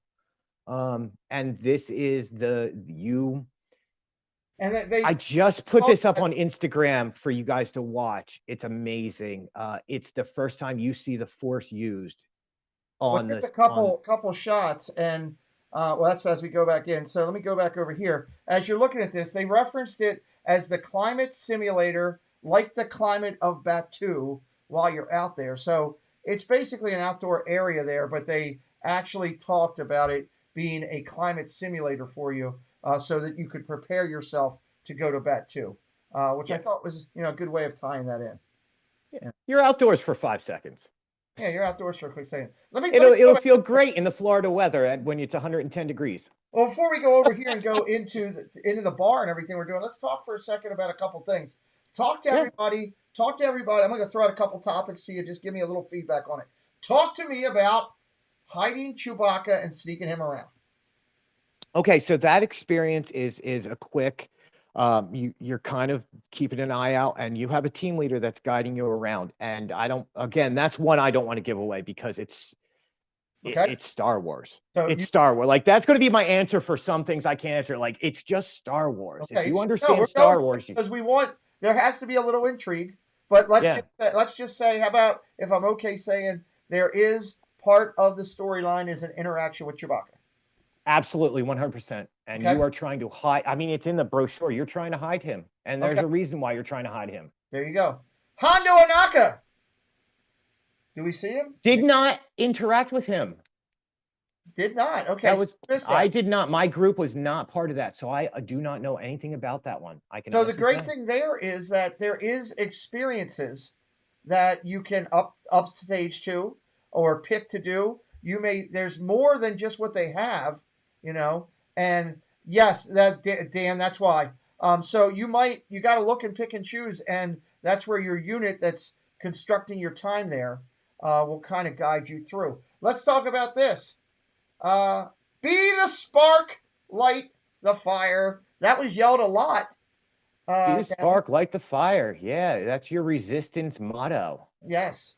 And what the unique thing that I saw from that was, as I go back again, I'll give the props to Resort TV One. They were out in Batu later on tonight broadcasting, and what did I see? All new shirts out there saying "Be the spark, light the fire." There was new the logo. There was all kind of new Galactic Starcruiser merch in Yes, Batu. of course. It's going to be inundated. Look, Disney is not dumb with what they're doing. They're smart Absolutely. people. Let's talk about this last one here. Then we'll go back start getting into the bar and talk about this. Let's talk about this. Retractable lightsabers looked amazing. Did you get an up close look? Okay, yeah. Yeah, can we hold off on that one until we get to the ending here? We'll wait Yeah, till the let's end. hold off on that one because Okay. there's a conversation to have about that one, and it's a serious one. Okay, so that is on the table, held. We'll get to it at the end. Let's go back in here. Let's start going where we're going. We went to the atrium already, so let me take the atrium out, and let's go up here, and let's start moving into the facility here as you're going in and heading, I believe, towards your dinner. Yeah, so you're going to have breakfast is kind of a grab your own breakfast. We did not get to try any of the food for breakfast, but let me tell you, so we're all Disney fans, and seeing a Mickey waffle is something special. Seeing a Stitch waffle is something special. It's just a Disney thing. You have to be a Disney person to understand a Mickey waffle. I fully believe you could eat any waffle anywhere, but there's something about a Mickey waffle. They have the Halcyon waffle. And man, it looks awesome. Like, I was more impressed with a waffle and seeing the logo on it and just going, it's a Mickey waffle, than anything else. Now, what I will say is from what I saw, and I'd like your feedback because you didn't get to try all the food, but you got to see a good portion of what they're going to have. I saw massive portions on a lot of stuff that looked solid portions. I saw food that looked quality and well prepped. I saw a steak that was massive. Looked like it took the whole plate up. It's half a cow on that thing. Your general impressions of the food for the little bit of feedback that you got to do. You're getting your money's worth in food. You are paying a hefty price, but you're getting very well done food. You're getting signature food. You're getting 3.5 star food out of it, maybe 4. The meat is a good fillet. And the portion is probably 8, maybe 10 ounces. Like, it's a large size fillet you're getting on that one. I will say that the Kashyyyk whitefish, which is actually grouper, is probably the best fish I've had at Walt Disney World. And you're not at Narcoozy, wherever you want to put, it was probably the best fish. And it comes with this nice pea puree underneath it and some edible flowers on it, and it's sizable portion, and it's filling, and it's wonderful. The food is amazing. I can honestly say I watched probably total today creators or media or influencers, probably 17 people today I watched. Okay, I didn't have a one that came back with anything but good ratings for the food. The only negatives that I heard were that some of when they were looking at the portions, there was a couple that could have been a little bit bigger and a couple that could have been a little bit smaller that were too much. Mm-hmm. And I did have a couple people come back and say, while the filet and the steak were good, that it was a little bit tough, and maybe it was in the cooking, but they were honest about it. So again, a brand new location. You're going through new cooks, new training. They're first doing it. There's going to be mistakes. Let's be honest. There's restaurants that have 10 years experience that have mistakes. That happens when cooking food. So overall, everybody seemed really good. The cookies that were out there that they offered you guys to try in the cellophane bags, everybody seemed to love those. Do you have one handy? Can you show it to everybody? Man, I left this by me just in case you did that. Look at that. Let's see if I can get it lined up for you. There you go. There it is. And actually, wait. Let's see. I stole a bunch. So if you want one, I may have one for you. I want you to mail me one of those cookies. Yes, I will, man. I want on a Friday night. Oh, look, it's got the logo and all on it. That's cool. Ooh. Well, go ahead. All right. No, I'm not gonna chomp. I'll sit there like it's dry. Well, like I'll just be sitting here going. All right, let me give you some in chat questions for you. Chris, Yeah, let's go. Chris Dye throws out there, says, "Will you always get rushed out of meals, or do they give you time to sit and eat and enjoy your meal?" Okay, so you're hearing from the media on that one. That was just for the media event. You will have time to finish your whole meal, see the whole performance. You will have time for dessert. You will have time to sit there and hang out and talk with your loved ones. You are not being rushed out of your last meal on the last night. There you go. There you go. Straight from the source. Let's talk about Mar in Memphis. Mar would like to throw out, hey, ask how did they address plant-based or gluten-free food? Was there special menus that were available? Okay, they are on top of it. For my meal, I had one person who asked for no gluten. I had one person who was vegan and one who was pescatarian. And they each got exactly what they asked for, and they got it quickly, and it was warm. Just looking at the bao buns themselves, they are different colored. So there's a green one, an orange one, and the black one, or a purple one. I don't know what the last one is, but each one is associated with the type of diet that you would have. You could try them all if you want, but one is a more, they'll call it floral, which means it's a vegetarian and vegan choice. Okay. Every menu, every meal has a good selection for you to choose from. And what we were told by the chefs and by the people there is, please do it in advance if you have these meals, so that way they can have it ready for you and you're not sitting there at the table going, well, what about this? What about this? If you call and talk to them in advance, they will make sure your whole stay has been planned in advance for your food. And yes, they will cater to any diet need that you need. Gluten, it doesn't matter. They will take care of you. Disney has always been amazing with their dietary needs. Thank you for that feedback. That's excellent. Great, Mar. Thank you, Mar, for that question, too. That was phenomenal. All right, let's take a roll here and let's see where we're going. We're heading down here. This is the restaurant or bar area. Where are we at? Yeah, you're looking at the restaurant, and that's the back of the area. And I don't know. I just thought it was a cool shot, man. Okay, I love it. Sometimes you just look at the camera and go, yeah, it's a cool shot. All right. And then you are having dinner. You are eating at this point. This is dinner, and you get dinner with a show. And the young ladies, beautiful show. You got a DJ up there, and you got the young lady walking around. What was her name? That is Queen Gaia. Queen Gaia.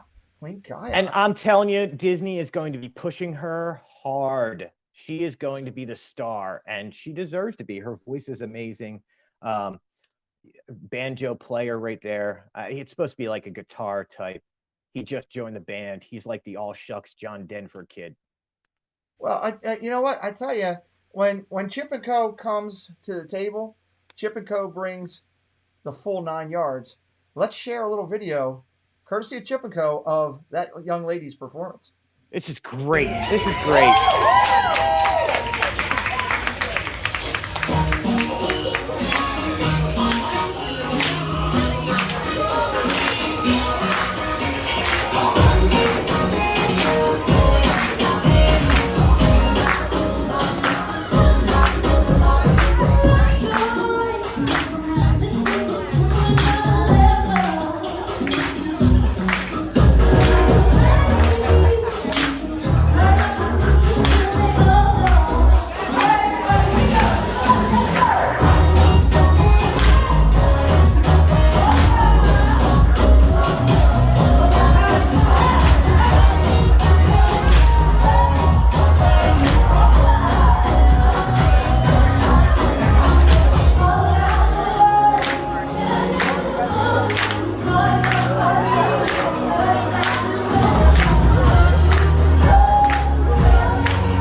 Just wow.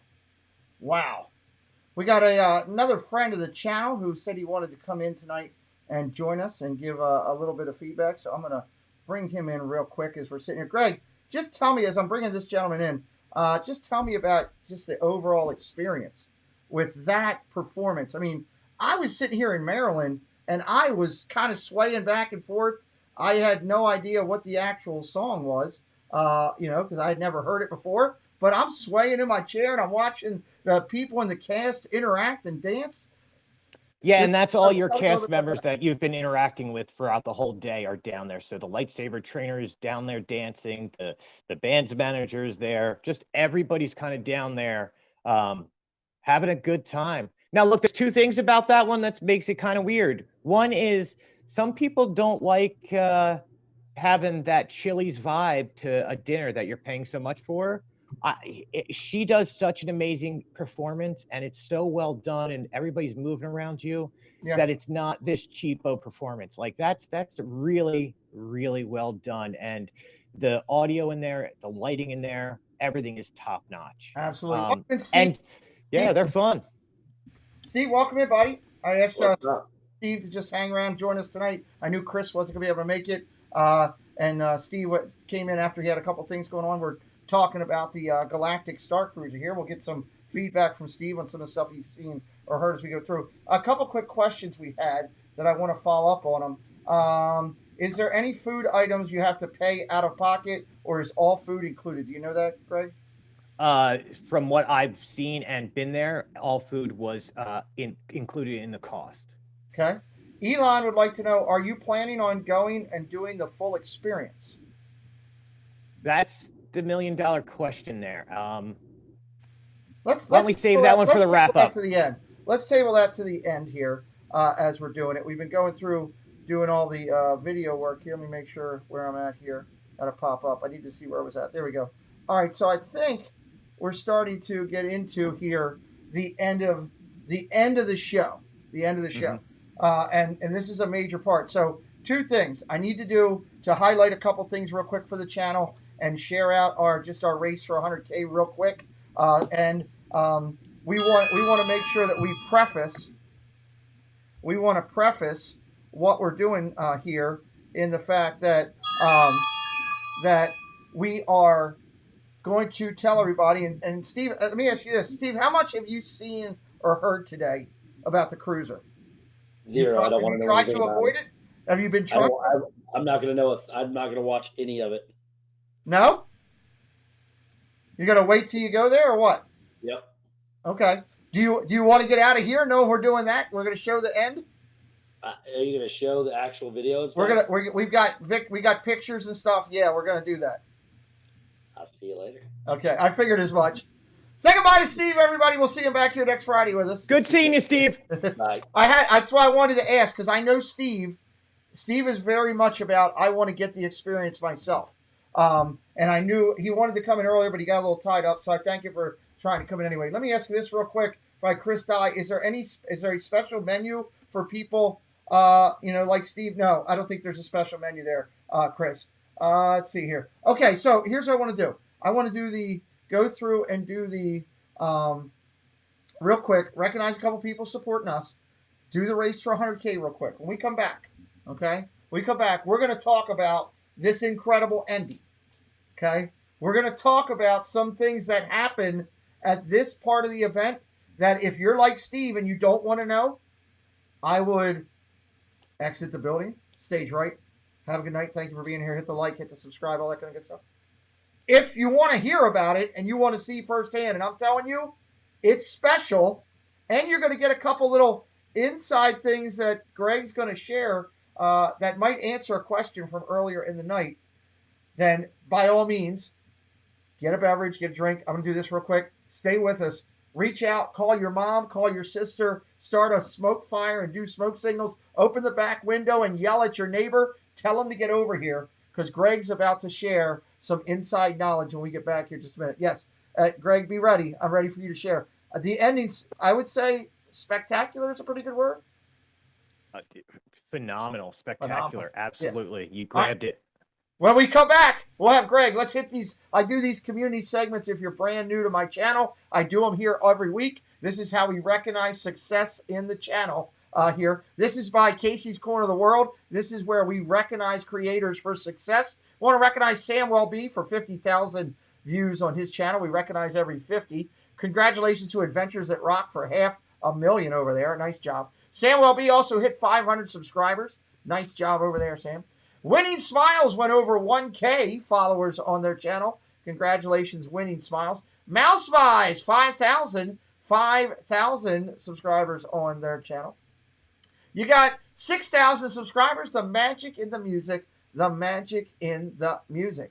9,000 Magical Meg. She hit 9K. She's almost at 10. Great job, Magical Meg. Magical Moments. The Moments went over the top with 10K. 10K on their channel. Congratulations.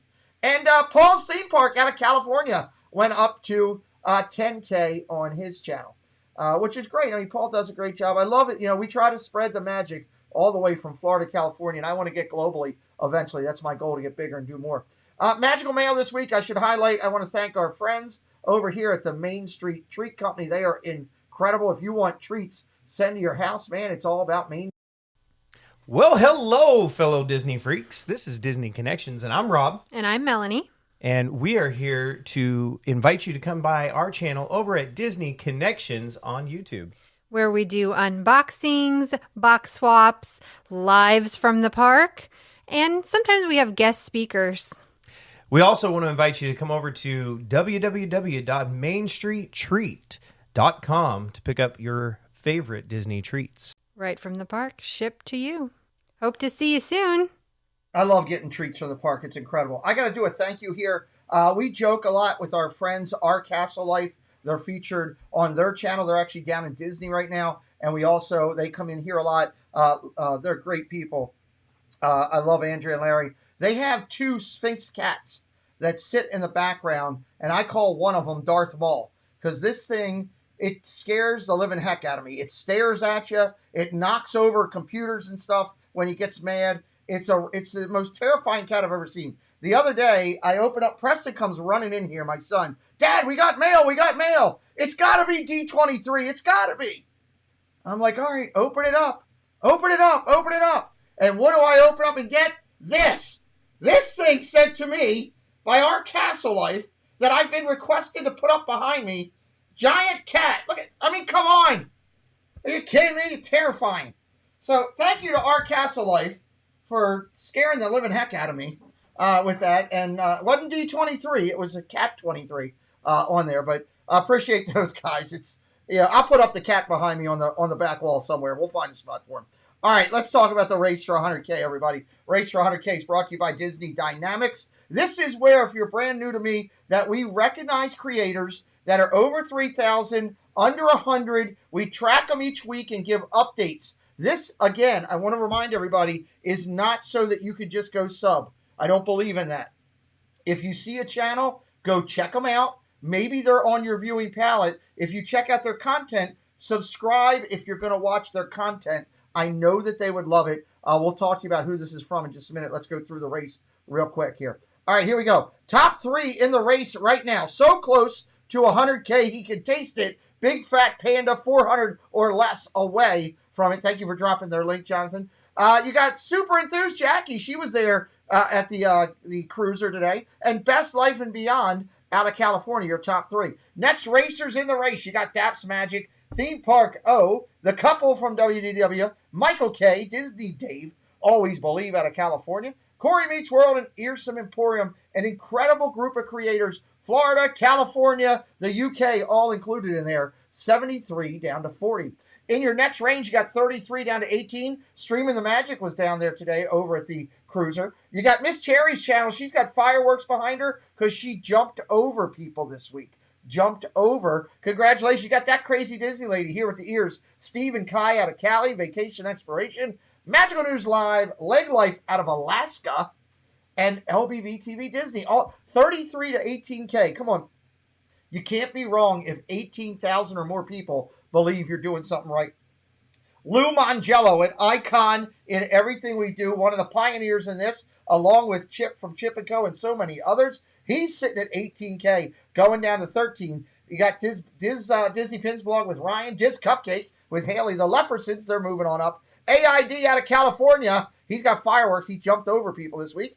Passport to the Parks, the Magic Dads, Theme Park Ohana, and our good friends June and Rachel, Diz Life of Ours. They were also there at the cruiser today and did some great work on their channel.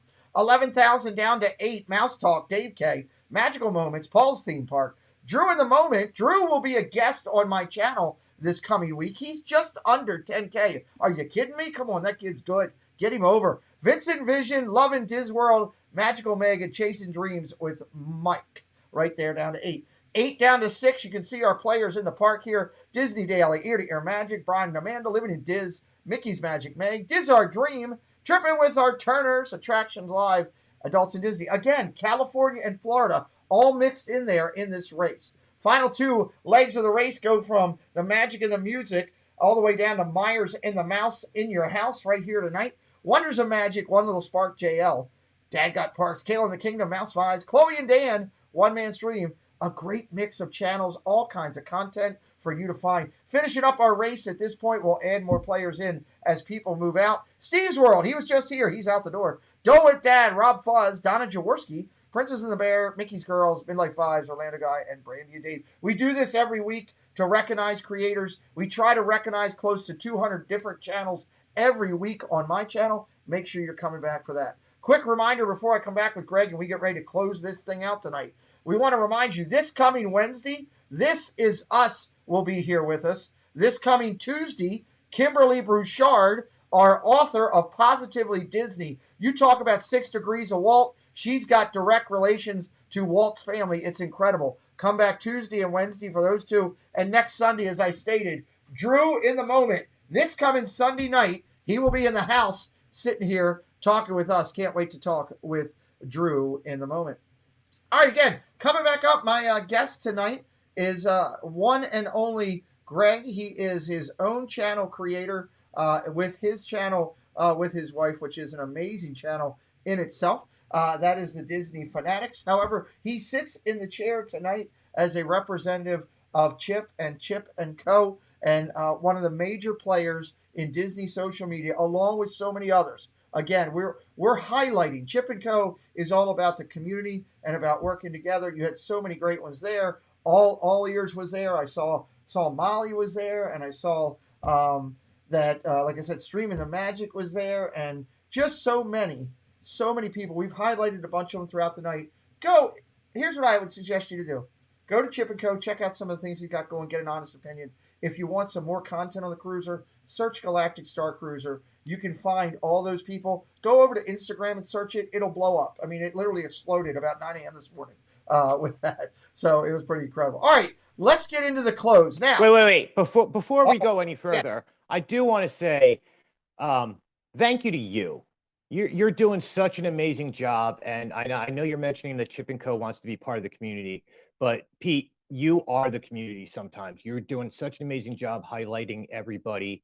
That's one of the reasons why Chip & Company partnered with you and we work with you, is because you're just doing such a great job. So I know we're talking about Starcruiser, but for a second, I just want to say thank you to you. Well, thank you. I appreciate that. That means a lot. It's always nice when you can have somebody pat you on the back.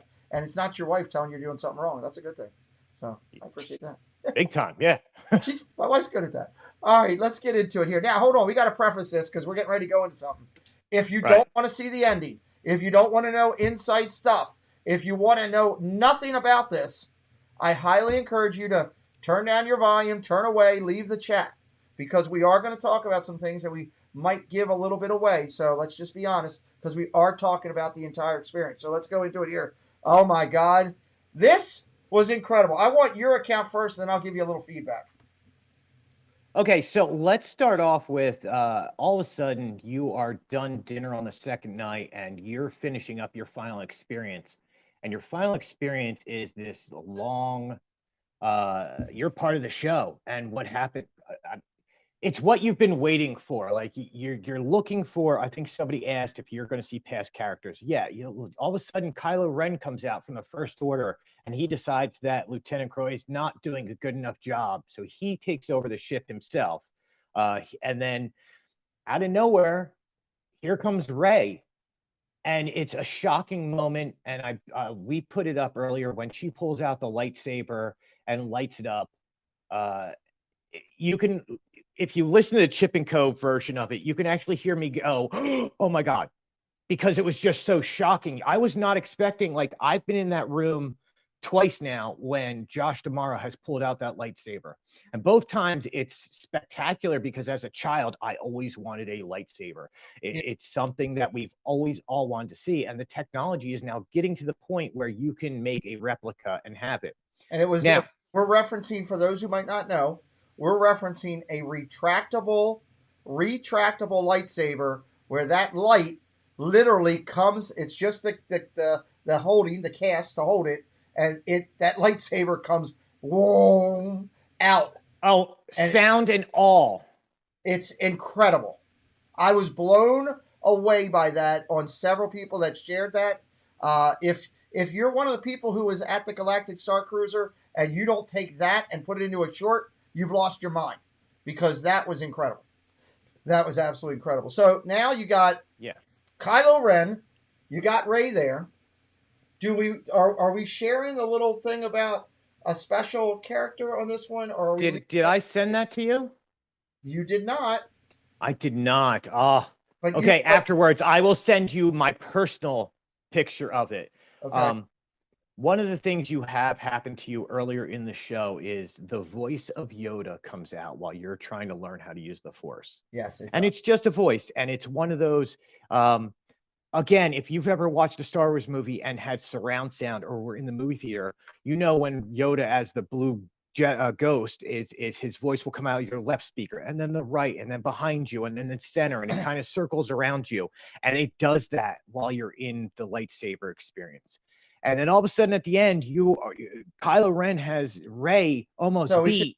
We got here. This is where Kylo's out telling everybody basically that he's coming to take over. After he takes over, it should have been in this order. I should have went 1-2. Then he and Rey have a battle. Make sure I'm doing it right. Then I'll have Greg elaborate on everything. So they've got their battle. Right on. Okay. So they're going at it. These two are going at it back and forth. They're fighting. And the banter. The banter is so perfect for Rey and Kylo. If you've seen Last Jedi and The Rise of Skywalker, the banter between these two continues here. This is the pivotal moment. This is the moment between The Last Jedi and The Rise of Skywalkers that all the fans wanted. Right. It rewrites the canon and it rewrites the story just enough to make all of that make sense. And it did fanboy service to somebody like me who saw both movies way too many times in the movies and wasted half my life talking geekdom with my friends about it. This storyline changes some of the canon in a positive way. And it's what Last Jedi should have ended like. Absolutely. So, and so get back to that. That's where this timeline is in the Halcyon. You are between Last Jedi and The Rise of Skywalker. So I'll answer this question, but I want you to elaborate. Lisa T says, were people cheering? Lisa, what I heard during the battle, when Yoda came out, it was kind of a collective gasp of, okay, oh my God, this is incredible. During the fight, there was collective gasp and stuff like that, as this is a battle. This is not just a couple people up here with sticks doing this stuff. This is intricacy. Rey is rolling all over the place, diving around. The Force is being used? Yes. Can we talk about that? Or are we leaving that? The Force is being used. And I'm really good at production and I understand what they're doing. I don't understand how they did. At one point, Kylo Ren does the handout and next thing you know, Rey is moved right in front of him from 40 feet away. Yeah, she literally, with the angle that they have where it's above you, so it's above you on a truss that this is going on. Chewbacca's up there trying to get in the middle of it. You got other droids up there. What's the name of the droid? This droid that's that is I have it written K2, right here. SK-620. SK620. SK620 is up there trying to manipulate things. They're battling. And all of a sudden, just as Greg describes, you're sitting there. Rey is on her knees. And she's telling Kylo, I won't kill you. You know, we've got to, you're trying to work it out. And all of a sudden, Rey, it literally looks like she is floating through the air to Kylo. Okay,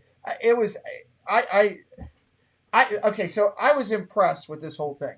I was blown away by how they managed to manipulate the perspective, just like they do at Animal Kingdom to keep the elephants away in a trough. They managed to keep that away for one of the most pivotal parts of the whole thing. The room, okay, so what I was shocked at, Greg, and I don't know if you realize this, you might have to go back and actually watch your video, on this. Everybody I watched today, the room went dead silent when that happened.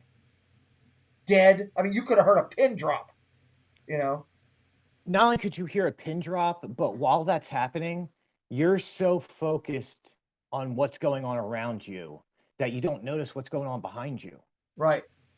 Like, I was sitting in the middle where the walkway was, and at one point they're going through this battle, and Rey just is about to strike, and Chewbacca is over, literally like a breath behind me, doing the Wookiee roar, and I'm just like, roar, and he's got the gun. Shocked me. Yeah, and you got. We should also throw out while this is all going on, guys. You've got stormtroopers all over that are reacting on both ends. When Kylo Ren is having the advantage in the fight, they're pushing people around, telling people to move. When Kylo, at the end, we all know, obviously, the Force goes out, Rey, does it. That's the way the movies go. When they take over, the stormtroopers lose their gun. We should talk about the hero. You mentioned that. Let's talk about him. The gentleman who comes up from the equipment room and tell about it. It's great. Yeah, so Sammy, the mechanic, turns out that he is the Luke Skywalker of the story. He comes out, he is saving the day. He is mustering up all the people around him to join the resistance and to fight back against the oppressors of the First Order. And only through all of us rising up can we take over the Halcyon and return and get back to our where we're trying to go in our lives. And he comes out as this hero.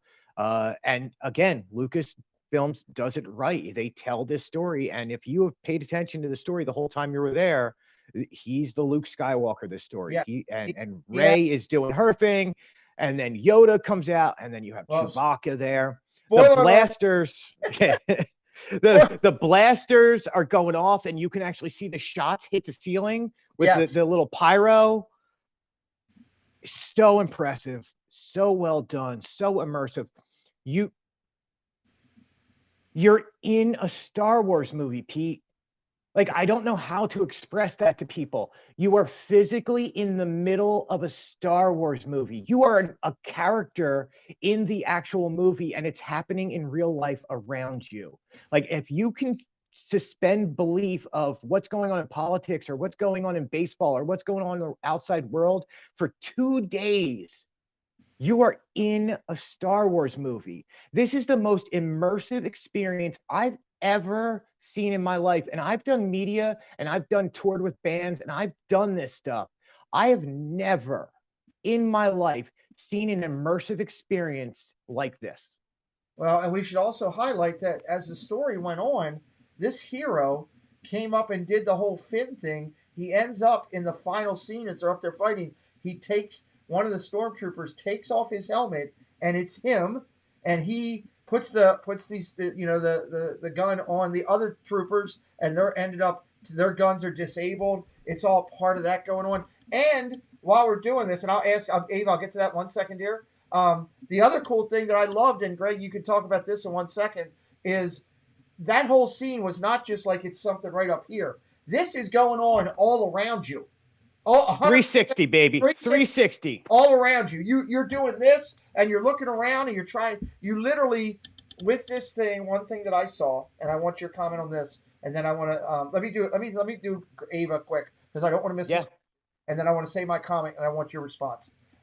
Ava Loves Disney says, ask Greg if he participated in the lightsaber training. I don't recall that. We touched a little bit on lightsaber training. Touched a little bit on that, and I'll give you the real answer is of all the experiences, it was cool to have a lightsaber in my hand, but it was the worst part of the whole thing. Okay, there you go. It is a training thing that they do. You have to stand on a dot. They tell you to do different things. You're doing different. Kids will love it. Kids will love it. But as an adult, you'll go, this feels like it's 1999 instead of 2022.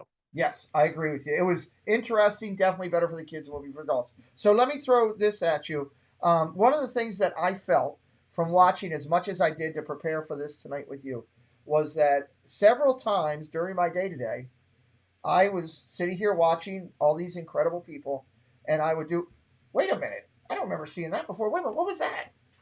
Do you feel that there is a lot from doing this experience, even though you were a little bit quick because it was a compressed version? Do you feel with doing this that as you go back, you'll probably find things that you missed before? I do, and that's another one of my biggest concerns I have about this. This may be a one-time experience. Yes, there is the cost involved in this, but I think once you do it, the basic show is going to be the same. Your experience is going to be different each time by the answers and how you interact with things, and it can be more in depth or it can be less in depth. But I think for most people, once you do it one time, it's so magical that it happens. You may not want to go back because it's not going to hold that same experience. Okay. So that's a great question, Pete, and I don't have a good answer on that one, unfortunately, because I don't think it's replayable. Okay. Let's finish it up here. First we should take a step back. Let me go a step back. We've got at the end here. You can talk about the end after Rey has beaten Kylo. Kylo he powders out and leaves, and then you've got Rey who talks with the crowd for a minute and talks about the resistance again. Yells the favorite phrases that they've got on all the shirts now to get everybody fired up. The crowd is cheering. The crowd is cheering. Chewie and the droid and Rey all leave through that door up on the gray door on your left-hand side. And the captain talks to us for a minute. And then we are led to where, Greg? We go to... You are turned around and you get the grand finale. You get your Star Wars moment that at the end, the heroes have won. It's the give everybody a medal but Chewie kind of scene. It's everybody standing on the podium, congratulating each other. It's Yub Nub. It's all those Star Wars songs all at once with fireworks going off around you. You can go into the bridge room and watch the fireworks. Yes. You could stay on where I stayed and watch the fireworks. I thought I had a great view back there because you could see the windows up in the top corner. So it does, the way they've done it, when you're looking out the windows, it actually looks like the ship, the cruiser that you're on, is firing the fireworks out into space, and that's how you're seeing them out in front of you, it was pretty impressive the way they did that. The one other thing I'd like you, before we try to talk about the overall experience, would you do it again, money and all that kind of stuff, which we're gonna finish up. Yeah. I'm gonna give my honest opinion tonight, and you can hear that. Let's talk about this one thing that we didn't touch on that I thought was absolutely incredible. In the experiences, as you're going through doing this whole experience, there are multiple occasions that on the ship and what you're doing, there is we got to go to light speed experience, and I thought it was incredibly done. It felt like I was right in the movie. Your thoughts? Oh, you are right there in the movie, and it's the right sound at the right time with the right visuals, and you are in and out of hyperspace, and it's not just the screen in front of you, it's every window that looks outside has the same thing, and it's so well done. So you could watch something start at the front of the screen and zoom by you on the outside. Wow, that's incredible. So well done. Yeah, and I'm trying not to be overhyped here because I kind of tend to do that sometimes when talking about Star Wars. So yeah. So it's amazing. One last question I had before we do our final wrap is, the one thing that I was very impressed with, and I just like your opinion from seeing it firsthand, the interactivity of the cast and the storyline. and the way everyone stayed in character. And even though you could tell that some of them were still a little nervous, still a little brand new, kind of not flubbed a line, but didn't deliver it absolutely perfect, but yet maintained character through the whole thing. Could you talk about that for a second? Because I thought that was pretty incredible. Yeah, let's start with the big one. Ray flubbed changing out from the saber that is the retractable one or goes up. I don't know how retractable it is, but there's supposed to be a moment where she kind of falls down and she comes back up and she's got the saber. You could kind of tell that she flubbed up and it looked like she just picked up another saber and put the other one down. So there was little mistakes that were made, but the characters just went on and kept on pressing on. I think a lot of people made a big deal because a lot of people want to make a big negative thing about this sometimes. Yeah. The characters and the cast and the crew were beautiful. They were respectful. They were nice. They were wonderful to deal with. If you had a question or you needed something done, instantly done. They are well trained. I hope they're earning good money because they're characters in your story. So I hope they are being compensated for that because they did an amazing job. They knew what they were doing. They knew how to get things done. If you had questions or complaints, instantly dealt with. Okay. All right. So I'm going to throw my feeling back to you, and that Mar, Dev might have mentioned that, but I don't know if Dev was even there. Mar was saying Dev was mentioned about her laying the saber down. I don't. Was Dev there today? I didn't. Dev was. I did not see him. I didn't see him on any things. I have to go back and check his content. I didn't have. I didn't receive. Sometimes YouTube doesn't give you notifications, and I didn't get one for Dev today. I got one from a lot of other people though. My God, it was at 9:00. My phone said, "Hey, I'm going to bed," and shut down this morning. So my feeling on this, and I want you to finish out the show here on at least this segment before we talk about a couple things and close things out. My personal feeling on this from watching all these people I watched tonight, I went into it saying first, it's way too much money. Okay. Now I say the same thing about a cruise. That's my opinion. Opinions are like eyeballs. Generally, everybody has them when they're born. Okay? Generally. The key here is I went into it saying way too much. I left it after watching it saying there's a good possibility I might try to save up to get there. For me, being a Star Wars kid, who I loved it and, all that stuff. First movie I ever saw, all that kind of stuff. Do I think I could do it with my family for $7,000? No, I don't. And I don't think, I think a lot of people will have trouble doing that. When you talk 4 to 5 people in a family, you're talking 6,000 to 7,000 for a 2-day experience. Is it a situation where I feel people will step up for like an anniversary or something and do something nice for people? Yeah. Is it worth it from what they do standpoint? From my opinion, and we'll get Greg's feedback in just a second, I went into it saying there's no way.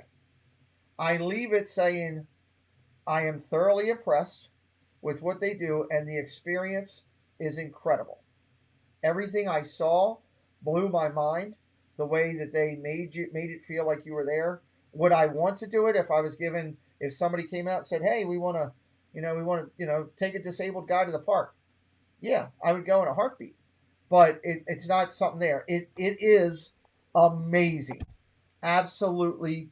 From everything I saw sitting here, I was a 10-year-old kid again, jumping up and down in this wheelchair saying, "Oh my God, oh my God, oh my God." So with that being said, Greg, you went to it. You got to see a little bit of it. You got to have a cookie that hopefully I'll get a cookie to try. But you got to have a little taste of that cookie, right? You got that piece. I did. You stood next to Chewbacca.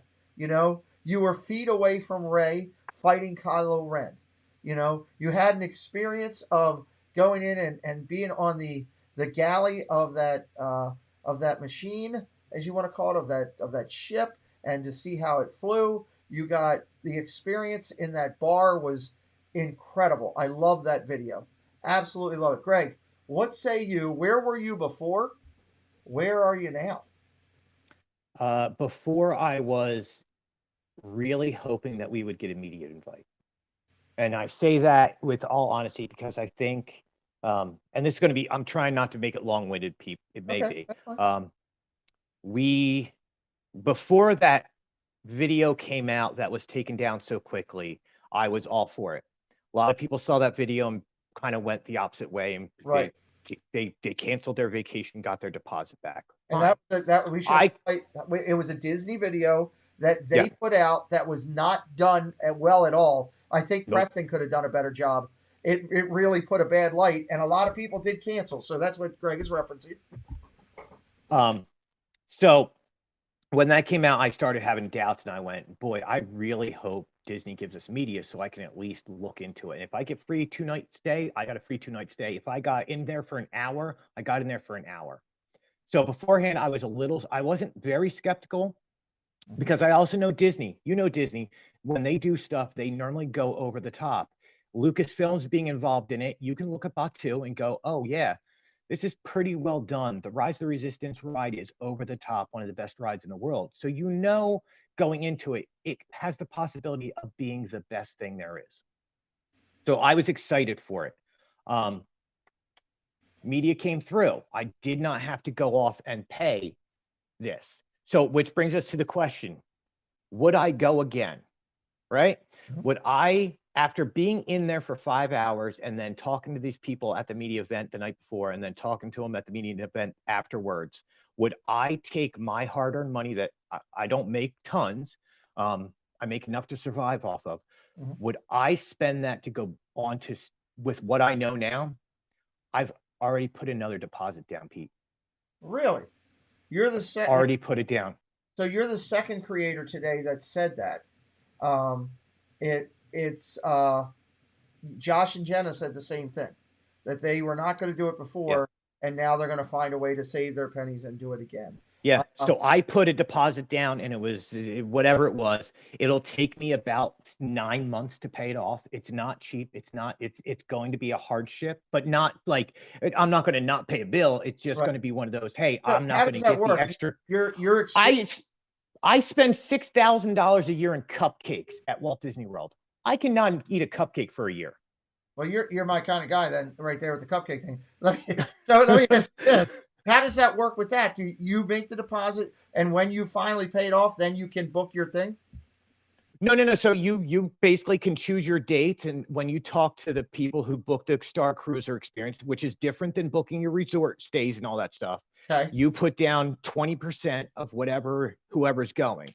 For this one, I'm not taking my kids. They're 16 and 18. They're not going with us because I don't think, and I'll get to what my thoughts are in a second on why people should go or not go, but they're not going to go. So it's going to be a vacation, and it's going to be a special anniversary trip for my wife and I. We both are Star Wars kids. We both have worked very hard in our lives to be able to waste money like this. And by waste, it's a dream come true. Yeah, and let me highlight one question. Disney Worlder says this isn't a rebellion against the Empire. No Darth Vader, only Whitney. I guess it's supposed to be Rey versus Kylo, who wasn't even a Sith till they changed it. Well, Dan, you have to understand they can only put so much in a thing, and they're going to write it for what's current. And again, everybody's entitled to their opinion, which is why some will go and some won't. But I thought, as far as me sitting here, we've never had anything like it. I love Rise of the Resistance. It's Rise on nitrous oxide. It's not called Star Wars the Trilogy.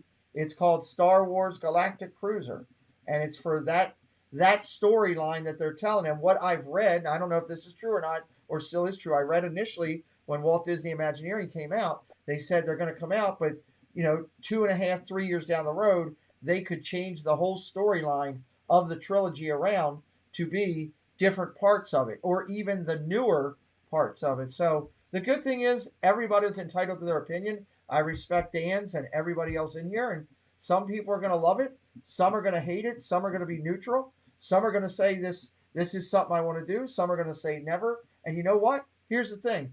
There's 61 of you in here right now. All 61 of you are right with what your opinion is for you. I just had to respond to Dan. Go ahead. Yeah. Greg. So here's one of my final thoughts a little bit on this.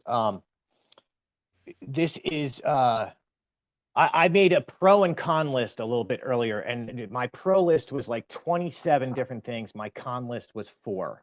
Okay. So my experience overall was really, really well done. There are some small issues that I think people need to really think about. This is not made for your normal everyday Walt Disney World traveler. Yeah. If you're looking on going to the parks, this is not that. This is a special thing that you come down here, you do this. If you're going to make it 7 days out of this, you take a day or 2 off before and after and relax. Because once you're on this, it's go. And you are going for the whole time. It's a lot. There is a lot going on there. And you have to soak it all in at some point. This is made for Star Wars fans. This is made for guys and girls who grew up in Star Wars, and they are middle class to upper class who can afford to kind of throw a little money away. This is for people who can afford luxury box seats. This is not for cast members to bring their parents to. Like, and I'm trying to be very realistic with you, Pete. This is not for, look, I grew up very, very poor. I couldn't even think about doing this until the last few years of my life. And I'm very blessed that my wife works very hard, and I've worked very hard in my life, that I can finally say, in 9 months, I'm going to pay this off and I'm going. That's who this is made for. Nobody ever once said from Disney, this is for everybody. No, this is not for everybody. This will never be for everybody. I can see within 5 years there being 3 more of these across the world and a Marvel one somewhere, and they're all going to be the same price point, because this is brand new. This is amazing. This is over the top. So you This think is there'll be well a Marvel one like I absolutely do. I think they're going to put a Marvel one out in California. I think they're going to put another Star Wars one either in Paris or Hong Kong or Shanghai, wherever. But this is going to go worldwide. This, in 5 years, you're going to see these hotels at every Disney resort. This is how big this is. And and they're putting a lot of money behind this. Is it perfect? No. Do I think it's elitist a little bit? I 100% absolutely do. I don't think inner city kids will ever afford to go there. And Disney's making a big deal about, we're giving away to Wish kids. Yeah, but you're not thinking about all the other kids who will never afford to ever walk through those front doors. Right. Absolutely. But they never said that that's what they were making it for. This is, again, a special situation that they've done this for. I don't go on cruises. I don't go on vacation. I live down here on 24/7 vacation. I can save up my money and go. Simple as that. VP says, hey, after watching Nate's vlog and listening to most of this live tonight, thank you, Nate, or thank you, VP, for listening to us. I will definitely be saving to go to this experience. So I'm glad we're able to bring that out to you. So I'm going to wrap up this portion with you, Pete, by saying this. See, I start thinking this way and I get emotional. Okay. And that video that I put out last night or this morning was my initial reaction. When I walked out that door, that was my reaction. Don't mind. Tell everybody what you did so they understand. Yeah. I want you guys to know that, so I have anxiety and a few other issues that I have a disability pass for. And so sometimes things can get mentally overstimulating for me. So like you'll see me, I'm either up here or I can't get out of bed. And so by the time I left the Starcruiser, after all the fireworks, after all the music, after just living that for a few hours and how much was going on, I literally had to be the first person out the door. And I walked to the front, tears, grown man tears coming out of me. Because it was my childhood. It was 7 years old, leapt out of me, and I lived in Star Wars. Right. I never thought I would see this in my life. I never thought I would get to this point in life that I could go in there as a media representative for Chip and Company and have the most amazing 5 hours of my life. I love my wife. I love my kids. But man, you throw Star Wars in front of me, and hold on, my stop. love. I'm gonna address Clark Kent. First off, if you come in here under a hidden name, put your real name out there. Secondly, no one is paid by Disney to say anything. Nobody. None of the media, nobody. So I'm going to delete that comment because it's not even accurate. Okay? No one from Disney media nor the influencers are paid one penny. They can say what they want and how they want. You're getting real-time action tonight. He has given us positives. He's given us challenges. He's given us negatives. That is a fair approach and what I wanted, and I'm not going to tolerate somebody coming in under a hidden name, and just making a negative comment attacking somebody. I'm sorry. We want real-time activity, real-time answers. To Mr. I love this channel name too. Little Baby Spooky Bats. First off, that's an incredible channel name. What I would say to you, bud, is this. I know that Little Baby said that he really wanted the experience over on with Universal with Harry Potter. And I get that. There's people that want that. For me personally, I've never seen a Harry Potter thing. I don't care to see a Harry Potter thing. It's not my cup of tea. It's an excellent thing. It's an incredible book. Everything over at Universal, my daughters absolutely love it. They say it's one of the best experiences in the world. I'm not dissing them. I think they've done an incredible job with it. I'd love to interview that author one day. That would be incredible. But it's just not my cup of tea. Nor was I a Star Trek person, but I was a Star Wars. So for me, this is pretty amazing. It's no different for me when I sit here with Greg talking about this tonight. That Pixie dust that one, guys. It's no different for me than if I was able to go stay in the castle, and experience to stay in the castle. It would blow me away on everything. So that's just my feeling on that. So Greg, I'm going to throw it over to you for a final thought of the night for everything that you're sitting, from your vantage point. How would you want to close things out for everybody? Look, if you are a fan, if you have expendable income, this is for you. If you grew up like I did with Star Wars, this is the be all end all. Like they have figured out how to do this. I think a few things will be adjusted over time. I always give Disney the benefit of the doubt.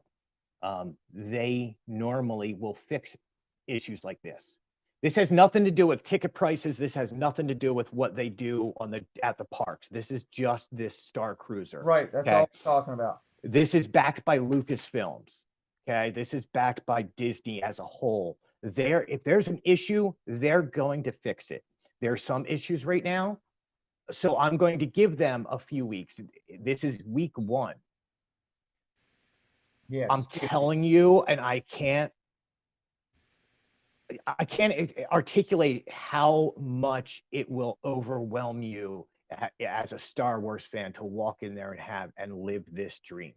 Yeah. So thanks, Pete, for giving me the time. I really want to say I'm so grateful to Chip at Chip & Co. for allowing me to go over there and trusting me with this, because this was probably the biggest opening and biggest media event of the year.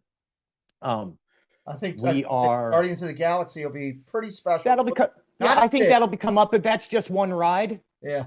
This is like, and I don't want to blow that off like that. Tron, any of those come out, like they're great and they treat us very well, and we'll go ride it and stuff. And I'm hyped for it. But this is Star Wars, and Star Wars they treat differently. Right. So I'm grateful that we are on. I put out an Instagram thing that said, "I'm just glad we're in the room where it happened." Yeah, that's it's really cool. And I love all these people that you are supporting, and I love all these other people that are out there. I love being able to get in the room and talk Disney with them, because they are the biggest Disney nerds you will ever meet. And you think we're giving people positive reviews for free? No, we're all Disney fans, and we probably take them to task harder than anybody else. Yeah, and we all do it very loudly. So I'm telling you, as a Star Wars fan, I'm telling you as my own opinion, man, Pete, it is something else. It's something else. And I would recommend anybody who grew up, and I played with the Millennium Falcon in my backyard with my friend Mike as a kid. flying it around, man. I literally just did that. I walked into a Star Wars hotel and I played with my Millennium Falcon with my friend Mike. That's pretty cool.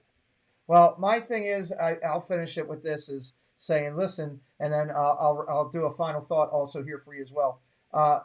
First thing, what I would tell you is, you can watch everybody on social media, take a look at it, watch everything you can do, make your own decision if you're watching this video, because you know what? No matter what decision you make, it's going to be right for you. That's the key. You're not wrong in whatever you feel, whether you feel it's the greatest thing, the worst thing, mediocre thing. That's your feeling for how it affects you, and you're not wrong. I want to thank Greg tonight and for coming in and giving me his time. I'd like to throw out the invitation if you had a good time tonight, Greg, when you do Tron or you do Galaxy Garden, do the Guardians one when it opens, and you want to come over that night on a Friday or that night and we do a stream and talk about it. I would love to do that if Chip will bless it after all the media stuff has gone out, because it's important that it goes out that way first. I also you are a trusted partner of ours, and I can guarantee you we will be working together many, many more times in the future. I appreciate that. I want to thank Chip personally for having the trust in us to do this tonight, because it takes a lot when it's your whole company that you've worked hard to build, and you're putting faith in us. So thank you to that. No matter where you are, what you're doing, just remember one thing. Walt said when he opened that day, some key words. The word welcome was in the first sentence. Everyone was in the first sentence. Happy place was in this first sentence, to quote a friend of mine.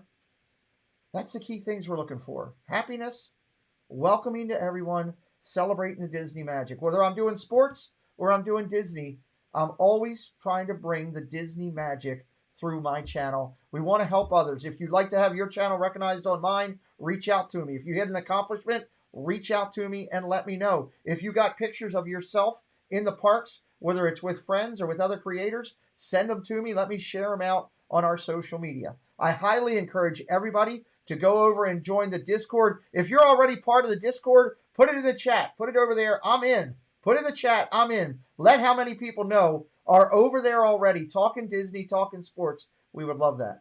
Please take the time to go out and check Chip and Co. out at all their socials. MR, I just dropped that. What is that? Oh, that's your badge. Oh, show that to everybody. Media preview. That's cool. Look at that. That's pretty cool. That's an awesome badge. I love that. Check out. I will admit one small thing. I wish I had it here. I did steal a spoon. I did steal a spoon.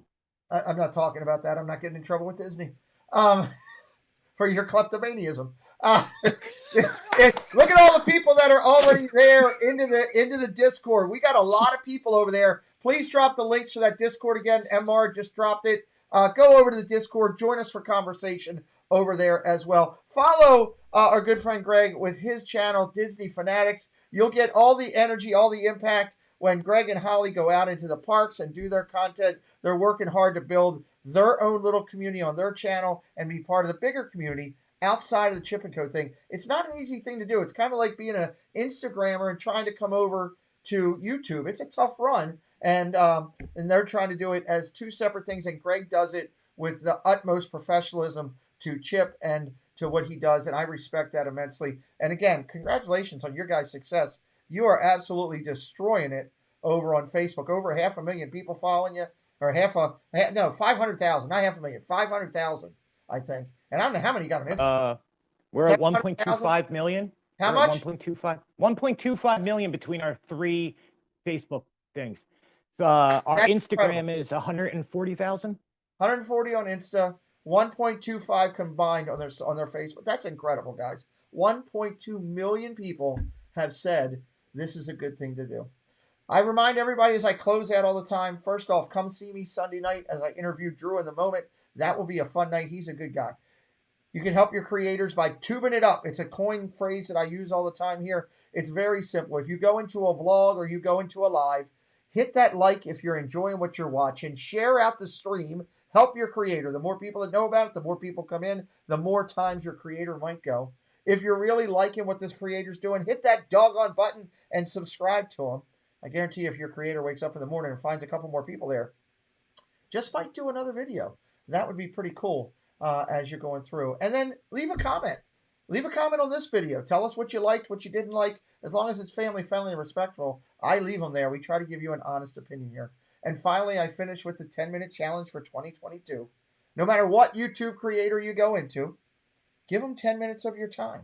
If you do that, we as a community, a Disney YouTube community, which every last one of you watching this video are a part of, we can help everybody grow. Why can't our friends at Chip and Company go through the roof and have another 50,000 people following them? Why can't Resort TV 1 have 250,000? Why can't Tim Tracker have 2 million people? Why can't the person who has 100 subscribers who just hit 100 have 1,000? There's plenty of pie for all of us to have. We just got to make it work as a team. Thank you, Greg, for watching tonight. What is it? What is this saying I'm supposed to yell out? I'm supposed to do this. Be the spark, light the fire, is what I'm supposed to say. That's it, baby. That's it. We'll see you soon. We're going to get Timon to take us out of here. Hello there, this is Timon. We hope you enjoyed the show. It was great having you with us. You were a lovely group, the best audience ever. Now please, get out! Thanks, Musketeers, for joining the party. We'll be looking for you tomorrow, same time, same place. Bye, all.